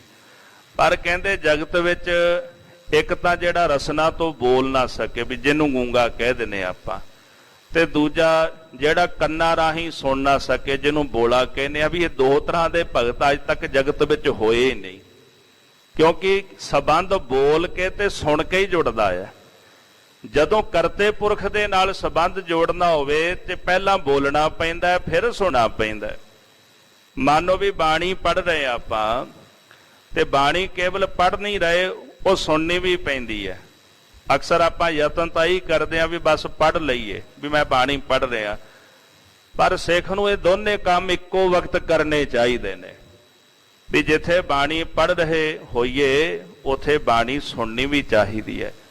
ਜਿਵੇਂ ਆਪਾਂ ਕਿਸੇ ਗੁਰਸਿੱਖ ਪਾਠੀ ਸਿੰਘ ਪਾਸੋਂ, ਗ੍ਰੰਥੀ ਸਿੰਘ ਪਾਸੋਂ ਬਹਿ ਕੇ ਬਾਣੀ ਸੁਣਦੇ ਆ ਨਾ, ਤੇ ਜਦੋਂ ਆਪ ਪੜ੍ਹੀਏ ਤੇ ਆਪਣੇ ਆਪ ਨੂੰ ਵੀ ਬਾਣੀ ਸੁਣਾਈਏ, ਕਿਉਂਕਿ ਬੋਲ ਬੋਲ ਕੇ ਤੇ ਸੁਣ ਸੁਣ ਕੇ ਹੀ ਸੰਬੰਧ ਜੁੜਦਾ ਹੈ। ਪਰ ਬੋਲਣ ਨਾਲੋਂ ਸੁਣਨਾ ਬਹੁਤ ਜ਼ਿਆਦਾ ਕਠਿਨ ਹੁੰਦਾ ਹੈ। ਜਿੰਨੀ ਜ਼ਿਆਦਾ ਮਨੁੱਖ ਦੀ ਸਰੋਤ ਗਹਿਰੀ ਹੁੰਦੀ ਹੈ, ਉਨਾ ਜ਼ਿਆਦਾ ਮਨੁੱਖ ਸਮਝਦਾਰ ਬਣਦਾ ਜਾਂਦਾ ਹੈ, ਉਹਦੀ ਬੁੱਧੀ ਓਨੀ ਜ਼ਿਆਦਾ ਵਿਕਸਿਤ ਹੁੰਦੀ ਜਾਂਦੀ ਹੈ। ਜਿੰਨੀ ਸਰੋਤ ਗਹਿਰੀ ਹੈ ਓਨੇ ਛੇਤੀ ਪਾਪ ਮਿਟਦੇ ਨੇ। ਰੋਜ਼ ਆਪਾਂ ਬਚਨ ਪੜ੍ਹਦੇ ਹਾਂ, ਗੁਰਦੇਵ ਜੀ ਦਾ ਸੁਣਿਆ, ਦੂਖ ਪਾਪ ਕਾ ਨਾਸ, ਪਰਮੇਸ਼ਰ ਦਾ ਨਾਮ ਸੁਣ ਕੇ ਦੁੱਖ ਮਿਟ ਜਾਂਦੇ, ਪਾਪ ਮਿਟ ਜਾਂਦੇ ਨੇ। ਇੱਕ ਦਫਾ ਕਿਸੇ ਨੇ ਮਸ਼ਕੀਨ ਜੀ ਨੂੰ ਸਵਾਲ ਕਰ ਦਿੱਤਾ, ਆਖਣ ਲੱਗਾ ਵੀ ਤੁਸੀਂ ਕਹਿੰਦੇ ਹੋ ਵੀ ਸੁਣ ਕੇ ਪਾਪ ਮਿਟਦੇ ਨੇ, ਦੁੱਖ ਮਿਟਦੇ, ਤੁਹਾਡੇ ਮਿਟ ਗਏ ਨੇ? ਉਹ ਕਹਿਣ ਲੱਗੇ ਵੀ ਮੇਰੇ ਤਾਂ ਅਜੇ ਤਾਈਂ ਕੋਈ ਨਹੀਂ ਮਿਟੇ। ਫਿਰ ਕਹਿੰਦੇ ਕਿਉਂ? ਕਹਿੰਦੇ ਬਸ ਮੈਨੂੰ ਨਾ ਇੱਕ ਗੱਲ ਸਮਝ ਆ ਗਈ ਹੈ, ਵੀ ਜਦੋਂ ਪਾਣੀ 100 ਫੁੱਟ ਤੇ ਹੋਵੇ ਨਾ, ਤੇ ਡੂੰਘਾਈ ਦੇ ਉੱਤੇ ਪਾਣੀ ਹੋਵੇ, ਤੇ ਬੋਰ ਜਾਂ ਖੁਦਾਈ ਉਹ 100 ਫੁੱਟ ਤੱਕ ਹੀ ਕਰਨੀ ਪੈਂਦੀ ਹੈ, ਤਾਂ ਉਹਦੇ ਤਾਈਂ ਪਹੁੰਚ ਸਕਨੇ ਆ।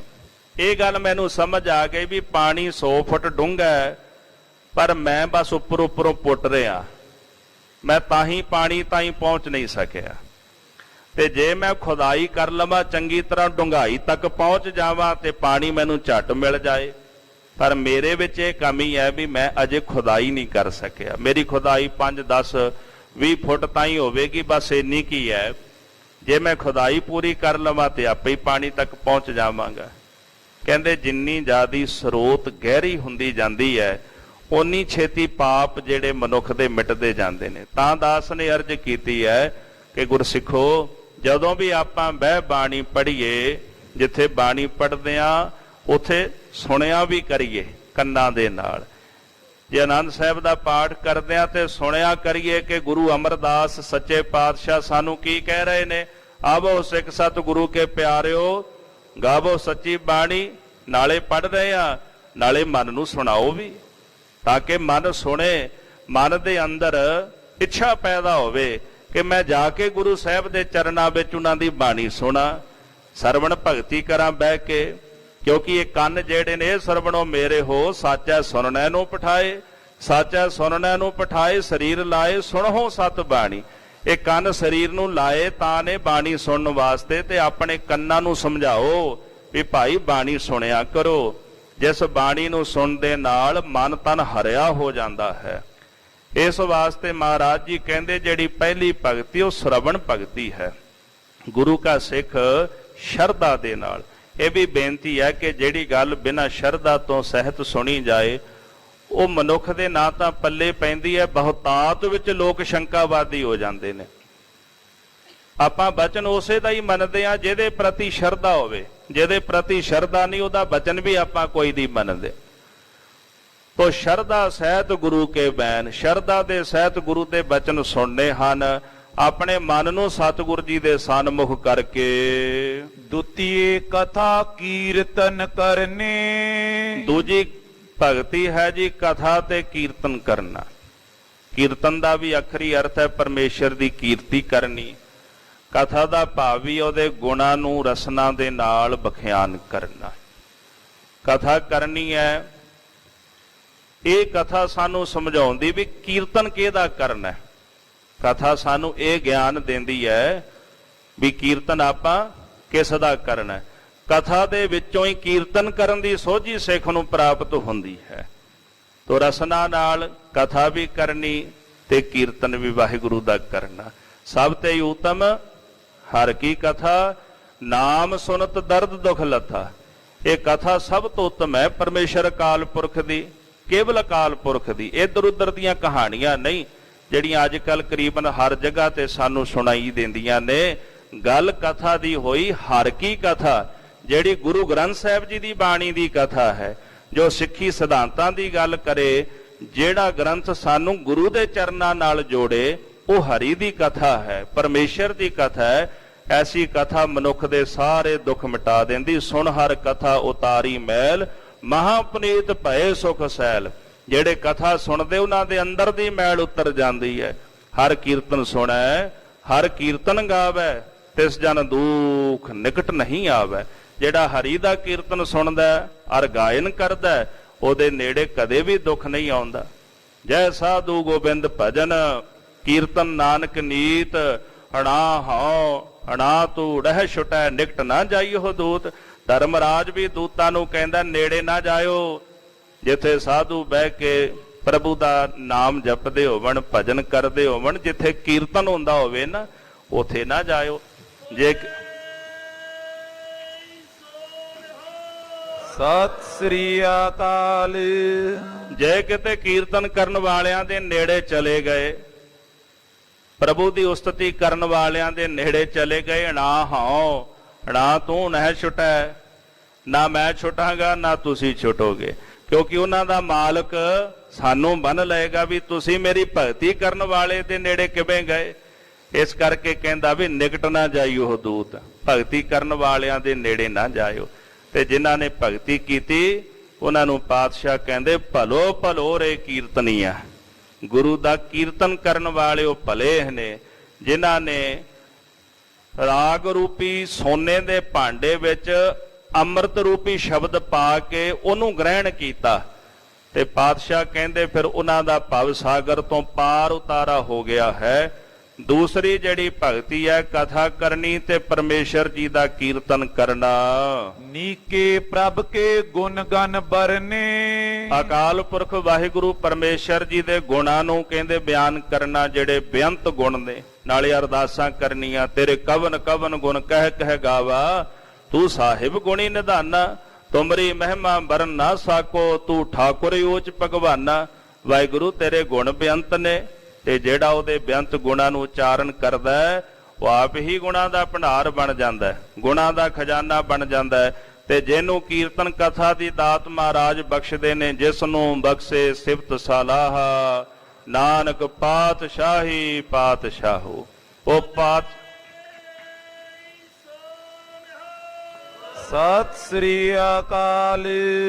ਗੁਰੂ ਨਾਨਕ ਸਾਹਿਬ ਜੀ ਮਹਾਰਾਜ ਕਹਿੰਦੇ ਜਿਨ੍ਹਾਂ ਨੂੰ ਰਹਿਮਤਾਂ ਕਰਕੇ ਆਪਣੀ ਸਿਫਤ ਸਲਾਹ ਦਾ ਖਜ਼ਾਨਾ ਬਖਸ਼ ਦਿੰਦਾ ਹੈ, ਉਹ ਪਾਤਸ਼ਾਹਾਂ ਦੇ ਵੀ ਪਾਤਸ਼ਾਹ ਜਗਤ ਵਿੱਚ ਬਣ ਜਾਂਦੇ ਨੇ।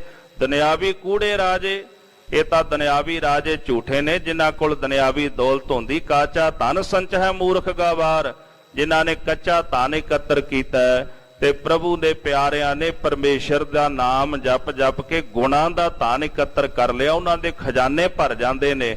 ਫਿਰ ਉਹ ਪਾਤਸ਼ਾਹਾਂ ਦੇ ਪਾਤਸ਼ਾਹ ਬਣ ਜਾਂਦੇ ਹਨ। ਤ੍ਰਿਤੀਏ ਸਤਨਾਮ ਸਿਮਰਨ ਤੇ, ਪਾਤਸ਼ਾਹ ਕਹਿੰਦੇ ਤੀਜੇ ਉਹ ਗੁਰਮੁਖ ਹੁੰਦੇ ਨੇ ਭਗਤੀ ਕਰਨ ਵਾਲੇ। ਇਹ ਤੀਜਾ ਪ੍ਰਕਾਰ ਹੈ ਨਬਦਾ ਭਗਤੀ ਦਾ। ਅਕਾਲ ਪੁਰਖ ਵਾਹਿਗੁਰੂ ਪਰਮੇਸ਼ਰ ਜੀ ਦਾ ਸਿਮਰਨ ਕਰਨਾ। ਬਿਨਾ ਭਜਨ ਨੇ ਸਮਾਂ ਬਿਤਨ ਤੇ, ਬਿਨਾ ਭਜਨ ਤੋਂ ਆਪਣਾ ਉਹ ਸਮਾਂ ਨਹੀਂ ਬਤੀਤ ਕਰਦੇ, ਇੱਕ ਪਲ ਵੀ ਨਹੀਂ ਲੰਘਣ ਦਿੰਦੇ। ਦਮ ਦਮ ਸਦਾ ਸੰਭਾਲਦਾ, ਦਮ ਨਾ ਬਿਰਥਾ ਜਾਏ, ਇੱਕ ਦਮ ਵੀ ਬਿਅਰਥ ਨਹੀਂ ਜਾਣ ਦਿੰਦੇ।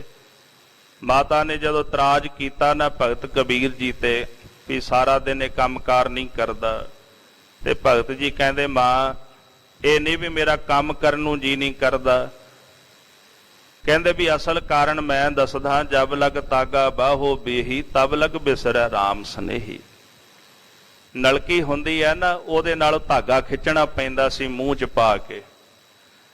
ਤੇ ਕਬੀਰ ਜੀ ਕਹਿੰਦੇ ਜਦੋਂ ਨਲਕੀ ਮੂੰਹ ਵਿੱਚ ਪਾ ਕੇ ਤੇ ਫੂਕ ਮਾਰ ਕੇ ਧਾਗਾ ਅੰਦਰ ਨੂੰ ਖਿੱਚਦਾ ਨਾ, ਵੀ ਇੰਨੇ ਕੁ ਸਮੇਂ ਦੇ ਵਿੱਚ ਮੈਨੂੰ ਰਾਮ ਸਨੇਹੀ ਵਿਸਰ ਜਾਂਦਾ।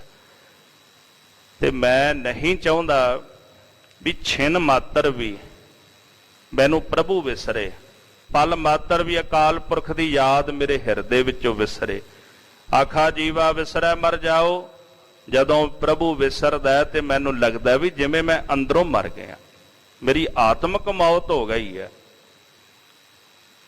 ਇੱਕ ਗੁਰਮੁਖ ਪਿਆਰੇ ਹੋਏ ਨੇ ਭਾਈ ਵੀਰ ਸਿੰਘ ਹੋਰਾਂ ਨੇ ਉਹਨਾਂ ਦਾ ਜ਼ਿਕਰ ਕੀਤਾ, ਸ਼ਾਇਦ ਦਾਸ ਨੇ ਪਹਿਲਾਂ ਵੀ ਕਦੀ ਬੇਨਤੀ ਕੀਤੀ ਹੋਵੇ। ਭਾਈ ਵੀਰ ਸਿੰਘ ਜੀ ਲਿਖਦੇ ਨੇ, ਲੁਧਿਆਣੇ ਦੇ ਨਜ਼ਦੀਕ ਕੋਈ ਨਗਰ ਹੈ, ਉੱਥੋਂ ਦਾ ਉਹਨਾਂ ਨੇ ਜ਼ਿਕਰ ਕੀਤਾ ਹੈ। ਇੱਕ ਜ਼ਿਮੀਂਦਾਰ ਖੇਤਾਂ 'ਚ ਕੰਮ ਕਰਦਾ ਸੀ, ਇੱਕ ਮਹਾਤਮਾ ਆ ਗਏ, ਆਖਿਆ ਗੁਰਮੁਖਾ ਜਲ ਛਕਾ ਦੇ। ਖੂਹ ਨਾਲ ਹੀ ਸੀ, ਉਹਨੇ ਜਲ ਛਕਾਉਣ ਦੀ ਬਜਾਏ ਆਪਣੀ ਮੱਝ ਚੋ ਕੇ ਤੇ ਜਿਹੜਾ ਦੁੱਧ ਸੀ ਨਾ ਉਹਦੇ ਵਿੱਚ ਥੋੜਾ ਜਿਹਾ ਜਲ ਮਿਲਾ ਕੇ, ਜਿਹਨੂੰ ਆਪਾਂ ਕੱਚੀ ਲੱਸੀ ਕਹਿ ਦਿੰਦੇ ਆ, ਵੀ ਉਹ ਛਕਾ ਦਿੱਤੀ। ਮਹਾਤਮਾ ਛਕ ਕੇ ਬੜੇ ਪ੍ਰਸੰਨ ਹੋਏ, ਆਖਣ ਲੱਗੇ ਵੀ ਗੁਰਮੁਖਾ ਮੈਂ ਤਾਂ ਜਲ ਛਕਾਉਣ ਵਾਸਤੇ ਕਹਿਆ ਸੀ। ਉਹਨਾਂ ਆਖਿਆ ਸੰਤ ਜੀ ਚਰਨ ਪਾਏ ਨੇ, ਪਹਿਲੀ ਵਾਰੀ ਆਏ ਹੋ, ਮੇਰੇ ਕੋਲ ਜਿਹੜੀ ਉੱਤਮ ਚੀਜ਼ ਸੀ ਨਾ ਉਹ ਛਕਾ ਦਿੱਤੀ ਤੁਹਾਨੂੰ।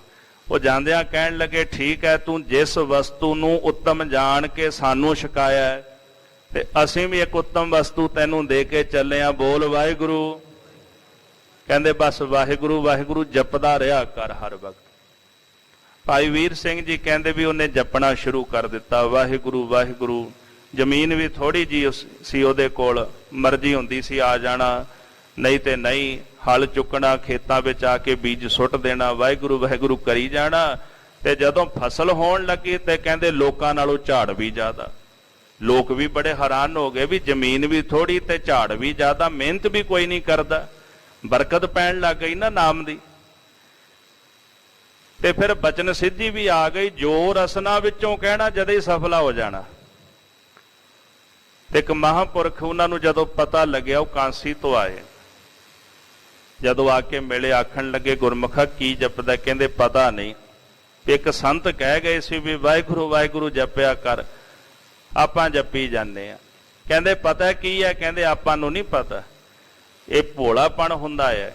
ਜਿਹਨੇ ਜਪ ਕੇ ਅੰਦਰੋਂ ਰਸ ਪ੍ਰਾਪਤ ਕਰ ਲਿਆ ਉਹਨੂੰ ਸਭ ਪਤਾ ਹੁੰਦਾ, ਪਰ ਜ਼ਾਹਰ ਨਹੀਂ ਹੋਣ ਦਿੰਦੇ। ਕਹਿੰਦੇ ਜੀ ਨਹੀਂ ਪਤਾ, ਬਸ ਸੰਤ ਕਹਿ ਗਏ ਸੀ ਵਾਹਿਗੁਰੂ ਵਾਹਿਗੁਰੂ ਜਪਿਆ ਕਰ, ਮੈਂ ਜਪਦਾ ਰਹਿਣਾ। ਉਹਨਾਂ ਇੱਕ ਸ਼ਬਦ ਆਖਿਆ ਵੀ ਛੱਡ ਦੇ ਫਿਰ। ਕਹਿੰਦੇ ਇਹੀ ਤਾਂ ਦਿੱਕਤ ਹੈ ਵੀ ਹੁਣ ਛੱਡਿਆ ਨਹੀਂ ਜਾਂਦਾ। ਜਪਣਾ ਤਾਂ ਸ਼ੁਰੂ ਕਰ ਦਿੱਤਾ ਹੈ, ਦਿੱਕਤ ਹੀ ਮੇਰੀ ਇਹੀ ਹੈ ਵੀ ਮੈਂ ਛੱਡ ਨਹੀਂ ਸਕਦਾ। ਕਹਿੰਦੇ ਕੀ ਹੁੰਦਾ? ਕਹਿੰਦੇ ਜਦੋਂ ਮੈਂ ਛੱਡਣ ਲੱਗਦਾ ਨਾ ਵੀ ਚਲੋ ਹੁਣ ਨਹੀਂ ਜਪਣਾ, ਕਹਿੰਦੇ ਇਦਾਂ ਲੱਗਦਾ ਵੀ ਜਿਵੇਂ ਨਾ ਮੇਰੀ ਹੁਣੇ ਹੀ ਮੌਤ ਹੋ ਜਾਏਗੀ। ਜਿਹੜੇ ਬਚਨ ਆਪਾਂ ਪੜ੍ਹਦੇ ਆ ਨਾ, ਨਾਨਕ ਨਾਮ ਮਿਲੈ ਤਾਂ ਜੀਵਾ, ਤਨ ਮਨ ਥੀਵੈ ਹਰਿਆ, ਇਹ ਬਚਨ ਮਹਾਰਾਜ ਨੇ ਕਹੇ ਨੇ ਤੇ ਭਗਤਾਂ ਨੇ ਸਫਲੇ ਵੀ ਕੀਤੇ ਨੇ। ਕਹਿੰਦੇ ਮੈਨੂੰ ਲੱਗਦਾ ਵੀ ਹੁਣੇ ਹੀ ਮੇਰੇ ਪ੍ਰਾਣ ਨਿਕਲ ਜਾਣੇ ਨੇ। ਨਾਮ ਭਗਤਾਂ ਦੇ ਪ੍ਰਾਣਾਂ ਦਾ ਆਧਾਰ ਆਸਰਾ ਬਣ ਜਾਂਦਾ ਹੈ। ਸਾਸ ਗਰਾਸ ਜਪਦੇ ਨੇ, ਸਵਾਸ ਅੰਦਰ ਜਾਂਦਾ ਹੈ। ਗਰਾਸ ਕਿਹਨੂੰ ਕਹਿੰਦੇ ਜੀ? ਬੁਰਕੀ ਨੂੰ। ਬੁਰਕੀ ਨੂੰ ਗਰਾਸ ਕਹਿੰਦੇ ਨੇ। ਮੁਖ ਦੇ ਵਿੱਚ ਬੁਰਕੀ ਪਾਉਣੀ ਕਿਸੇ ਵਸਤੂ ਦੀ। ਤੇ ਜੈਸੇ ਸਵਾਸ ਚੱਲਦੇ ਨੇ, ਹਰ ਇੱਕ ਸਵਾਸ ਦੇ ਵਿੱਚ ਨਾਮ ਦਾ ਗਰਾਸ ਉਹ ਪ੍ਰਾਪਤ ਕਰਦੇ ਨੇ। ਆਪਣਾ ਸਵਾਸ ਜਿਹੜਾ ਉਹ ਵਿਅਰਥ ਨਹੀਂ ਜਾਣ ਦਿੰਦੇ। ਪਾਤਸ਼ਾਹ ਕਹਿੰਦੇ ਤੀਜੀ ਭਗਤੀ ਪ੍ਰਭੂ ਦਾ ਸਿਮਰਨ ਕਰਨਾ। ਤੇ ਭਗਤ ਜਨ ਪ੍ਰਭੂ ਦੇ ਭਜਨ ਤੋਂ ਬਿਨਾਂ ਕਦੇ ਵੀ ਆਪਣਾ ਸਮਾਂ ਬਤੀਤ ਨਹੀਂ ਕਰਦੇ, ਅੱਠੇ ਪੈਰ ਉਹਦੀ ਆਰਾਧਨਾ ਕਰਦੇ ਹਨ। ਸਵਾਸਨ ਸੰਗ ਸੋ ਨਾਮ ਮਿਲਾਵੇ, ਸਵਾਸਾਂ ਦੇ ਨਾਲ ਹੀ ਨਾਮ ਨੂੰ ਮਿਲਾ ਲੈਂਦੇ ਨੇ। ਬਚਨ ਆਉਂਦਾ ਨਾ ਵੀ ਸਵਾਸ ਸਵਾਸ ਕਰਕੇ ਨਾਮ ਜਪਣਾ ਚਾਹੀਦਾ, ਤੇ ਕਈਆਂ ਨੂੰ ਇਹ ਗੁੱਝਾ ਭੇਦ ਸਮਝ ਨਹੀਂ ਆਇਆ। ਉਹ ਕਹਿੰਦੇ ਵੀ ਸਾਹਾਂ ਨਾਲ ਜਪੋ ਜਿੰਨੀ ਵਾਰ ਜਪਣਾ। ਹੁਣ ਮੈਨੂੰ ਭੁੱਖ ਲੱਗੀ ਹੋਵੇ ਤੇ ਮੈਂ ਹੁਣ ਸੋਚੀ ਪੈ ਜਾਵਾਂ ਵੀ ਕਿਹੜੀ ਥਾਲੀ 'ਚ ਛਕਾਂ, ਕਿਵੇਂ ਛਕਾਂ, ਕਿਹੜੀ ਸਬਜ਼ੀ ਛਕਾਂ, ਫਿਰ ਤਾਂ ਭੁੱਖਾ ਹੀ ਮਰ ਜਾਵਾਂਗਾ। ਵੀ ਜੇ ਹੁਣ ਇਸ ਚੱਕਰ 'ਚ ਪੈ ਗਿਆ ਵੀ ਕਿਵੇਂ ਛਕਾਂ, ਕਿਹੜਾ ਭੋਜਨ ਛਕਾਂ, ਕੌਣ ਬਣਾਏ, ਕਿਹੜੇ ਥਾਲੇ ਵਿੱਚ ਪਾ ਕੇ ਛਕਾਂ, ਫਿਰ ਤਾਂ ਨਹੀਂ ਭੁੱਖ ਮਿਟਦੀ। ਫਿਰ ਤਾਂ ਨਖਰੇ ਨੇ, ਇਹਦਾ ਮਤਲਬ ਵੀ ਭੁੱਖ ਨਹੀਂ ਲੱਗੀ। ਜਿਹਨੂੰ ਭੁੱਖ ਨਾ ਲੱਗੀ ਹੋਵੇ ਉਹ ਨਖਰੇ ਕਰਦਾ ਨਾ, ਤੇ ਜਿਹਨੂੰ ਭੁੱਖ ਲੱਗੀ ਹੁੰਦੀ ਹੈ ਪਰ ਉਹ ਇਹ ਨਹੀਂ ਵੇਖਦਾ ਵੀ ਪ੍ਰਸ਼ਾਦਾ ਸੁੱਕਾ ਹੈ ਕਿ ਦਾਲਾ ਕੱਲਾ, ਵੀ ਇਹਦੇ ਵਿੱਚ ਲੂਣ ਹੈ ਕਿ ਨਹੀਂ ਹੈ, ਬਸ ਯਤਨ ਕਰਦਾ ਵੀ ਭੁੱਖ ਮਿਟ ਜਾਏ। ਨਾਮ ਜਪਣ ਦੀ ਜਿਹੜੀ ਵਿਧੀ ਹੈ ਹੋ ਸਕਦਾ ਹੈ ਬੜੇ ਗੁਰਮੁਖ ਵਿਧੀ ਦੱਸਦੇ ਹੋਣਗੇ, ਪਰ ਦਾਸ ਇਹ ਹਮੇਸ਼ਾ ਅਰਜ਼ ਕਰਦਾ ਵੀ ਜਿਨ੍ਹਾਂ ਨੂੰ ਭੁੱਖ ਲੱਗ ਜਾਏ। ਮਸ਼ਕੀਨ ਜੀ ਵੀ ਕਹਿੰਦੇ ਸਨ, ਜਦੋਂ ਭੁੱਖ ਲੱਗ ਗਈ ਹੈ ਨਾ ਨਾਮ ਦੀ, ਕਹਿੰਦੇ ਫਿਰ ਨਾਮ ਜਪਣ ਵਾਲਾ ਇਹ ਨਹੀਂ ਵੇਖਦਾ ਵੀ ਮੈਂ ਜਪਣਾ ਕਿਵੇਂ ਹੈ, ਵੀ ਲੇਟ ਕੇ ਜਪਣਾ ਹੈ, ਤੁਰਦਿਆਂ ਜਪਣਾ ਹੈ, ਬੈਠਿਆਂ ਜਪਣਾ ਹੈ। ਕਹਿੰਦੇ ਜਿੱਥੇ ਜੀ ਕਰਦਾ, ਜਿਵੇਂ ਜੀ ਕਰਦਾ, ਫਿਰ ਉਹ ਜਪੀ ਜਾਂਦਾ ਹੈ। ਕਦੇ ਚੁੱਪ ਹੋ ਜਾਂਦਾ ਹੈ, ਕਦੇ ਉੱਚੀ ਉੱਚੀ ਧੁਨ ਦੇ ਵਿੱਚ ਗਾਉਂਦਾ ਹੈ, ਤੇ ਕਦੇ ਆਪਣੇ ਰੰਗ ਵਿੱਚ ਮਸਤ ਹੋ ਜਾਂਦਾ ਹੈ। ਰੰਗ ਹੱਸੈ ਰੰਗ ਰੋਵੈ, ਚੁੱਪ ਵੀ ਕਰ ਜਾਹੇ। ਇਹ ਅਵਸਥਾ ਉਹਨਾਂ ਗੁਰਮੁਖ ਪਿਆਰਿਆਂ ਦੀ। ਇਸ ਕਰਕੇ ਨਾਮ ਨੂੰ ਸਵਾਸ ਦੇ ਨਾਲ ਮਿਲਾਣਾ। ਸਵਾਸਾਂ ਦੇ ਨਾਲ ਕਿਵੇਂ ਜਪਣਾ? ਆਪਾਂ ਸੁਣਿਆ ਵੀ ਸਵਾਸਾਂ ਨਾਲ ਜਪੋ। ਇਹਦਾ ਮਤਲਬ ਹੀ ਇਹੀ ਹੈ ਵੀ ਜਿਹੜੇ ਸਵਾਸ ਚੱਲਦੇ ਨੇ ਉਹਦੇ ਵਿੱਚ ਨਾਮ ਪਰੋ ਦਿਓ, ਤਾਂ ਕਿ ਇੱਕ ਸਵਾਸ ਜਾਏ ਤੇ ਇੱਕ ਆਵੇ। ਵਾਹਿਗੁਰੂ ਵਾਹਿਗੁਰੂ ਸਾਡੇ ਅੰਦਰੋਂ ਨਿਕਲੇ ਹਰ ਵਕਤ।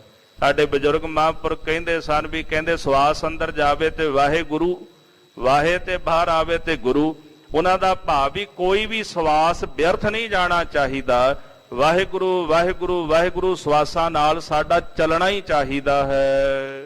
ਊਠਤ ਬੈਠਤ ਨੇ ਬਿਸਰਾਵੇ।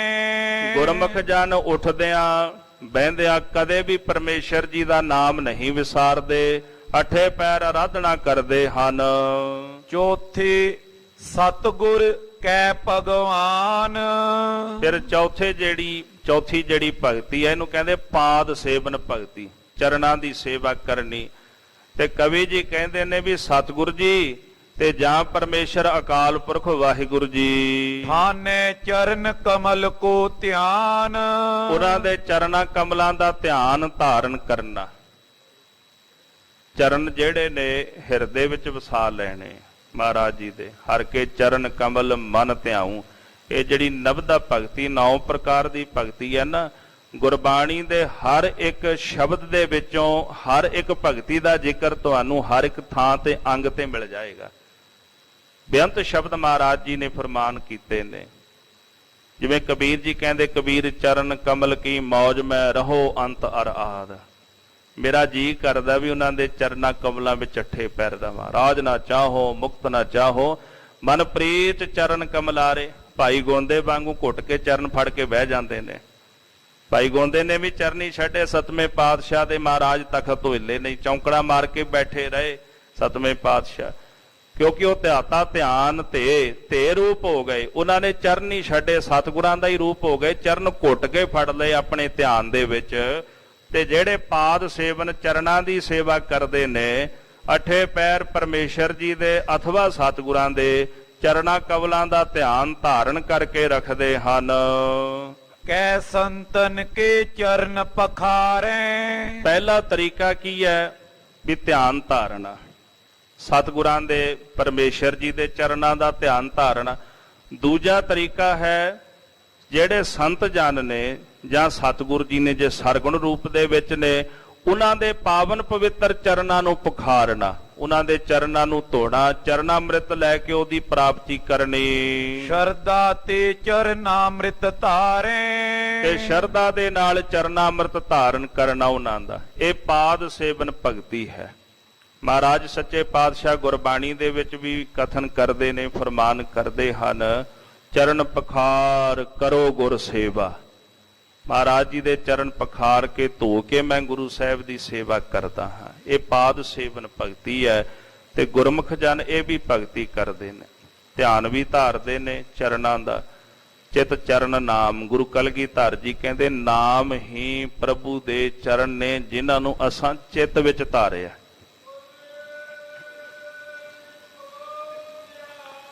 ਸਤਿ ਸ੍ਰੀ ਅਕਾਲ। ਨਾਮ ਰੂਪੀ ਚਰਨ ਗੁਰਮੁਖਾਂ ਨੇ ਹਿਰਦੇ ਵਿੱਚ ਧਾਰਨ ਕਰਕੇ ਉਹਨਾਂ ਦਾ ਧਿਆਨ ਧਾਰਨ ਕੀਤਾ ਹੈ।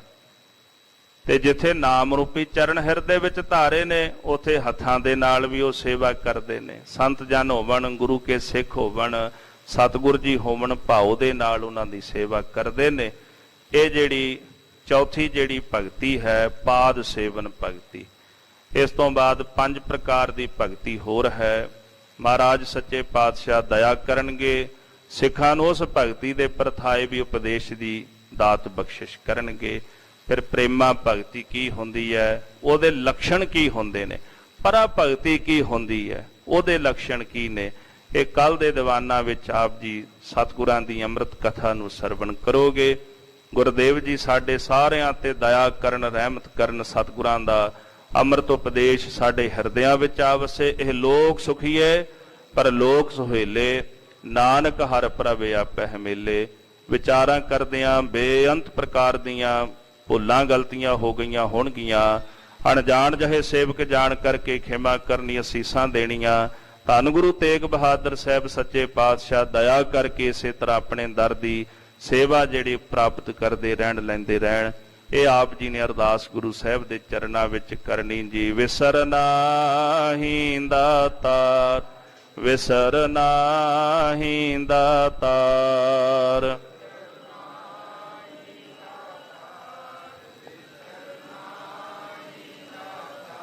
ਆਪਣਾ ਨਾਮ ਦੇਹੋ, ਆਪਣਾ ਨਾਮ ਦੇਹੋ।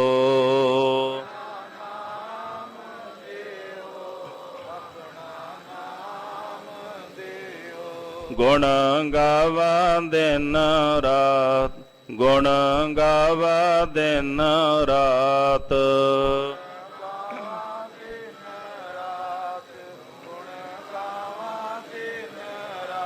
ਨਾਨਕ ਚਾਉ ਇਹੋ, ਨਾਨਕ ਚਾਉ ਇਹੋ।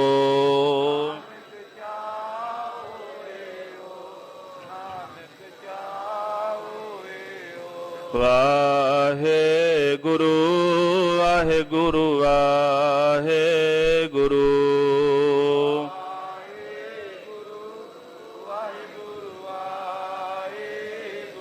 ਵਾਹਿਗੁਰੂ ਵਾਹਿਗੁਰੂ ਵਾਹਿਗੁਰੂ। ਵਾਹਿਗੁਰੂ ਵਾਹਿਗੁਰੂ ਵਾਹਿਗੁਰੂ। ਵਾਹਿਗੁਰੂ ਵਾਹਿਗੁਰੂ ਵਾਹਿਗੁਰੂ। ਵਾਹਿਗੁਰੂ ਵਾਹਿਗੁਰੂ ਵਾਹਿਗੁਰੂ। ਵਾਹਿਗੁਰੂ ਵਾਹਿਗੁਰੂ ਵਾਹਿਗੁਰੂ।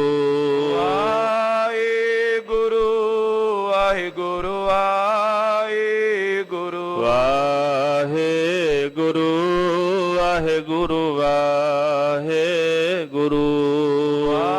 ਵਾਹਿਗੁਰੂ ਵਾਹਿਗੁਰੂ ਵਾਹਿਗੁਰੂ। ਹੇ ਅਚੁੱਤ ਹੈ ਪਾਰ ਬ੍ਰਹਮ ਅਬਨਾਸੀ ਅਗਨਾਸ। ਹੇ ਪੂਰਨ ਹੈ ਸਰਬ ਮੈਂ ਦੁਖ ਭੰਜਨ ਗੁਣ ਤਾਸ। ਹੇ ਸੰਗੀ ਹੈ ਨਿਰੰਕਾਰ। ਹੇ ਨਿਰਗੁਣ ਸਭ ਟੇਕ। ਹੇ ਗੋਬਿੰਦ ਹੈ ਗੁਣ ਨਿਧਾਨ ਜਾ ਕੇ ਸਦਾ ਬਬੇਤ। ਹੇ ਅਪਰੰਪਰ ਹਰ ਹਰੇ ਹੈ ਪੀਓ ਅਣਹਾਰ। ਹੇ ਸੰਤਾ ਕੈ ਸਦਾ ਸੰਗ ਨਿਧਾਰਾ ਆਧਾਰ। ਹੇ ਠਾਕੁਰ ਹਉ ਦਾਸੁਰੋ ਮੈਂ ਨਿਰਗੁਣ ਗੁਣ ਨਹੀਂ ਕੋਏ। ਨਾਨਕ ਦੀਜੈ ਨਾਮ ਦਾਨ ਰਾਖੋ ਹੀਐ ਪਰੋਏ। ਆਏ ਪ੍ਰਭ ਸਰਣਾਗਤੀ ਕਿਰਪਾ ਨਿਧ ਦਿਆਲ। ਏਕ ਅਖਰ ਹਰ ਮਨ ਬਸਤ ਨਾਨਕ ਹੋਤੇ ਨਿਹਾਲ। ਵਾਹਿਗੁਰੂ ਨਾਮ ਜਹਾਜ ਹੈ ਚੜੇ ਸੋ ਉਤਰੇ ਪਾਰ। ਜੋ ਸ਼ਰਦਾ ਕਰ ਸੇਵੰਦੇ ਗੁਰ ਪਾਰੇ ਉਤਾਰਨ ਹਾਰ। ਵਾਹਿਗੁਰੂ ਨਾਮ ਜਹਾਜ ਹੈ ਚੜੇ ਸੋ ਉਤਰੇ ਪਾਰ। ਜੋ ਸ਼ਰਦਾ ਕਰ ਸੇਵੰਦੇ ਗੁਰ ਪਾਰੇ ਉਤਾਰਨ ਹਾਰ। ਵਾਹਿਗੁਰੂ ਜੀ ਕਾ ਖਾਲਸਾ ਵਾਹਿਗੁਰੂ ਜੀ ਕੀ ਫਤਿਹ।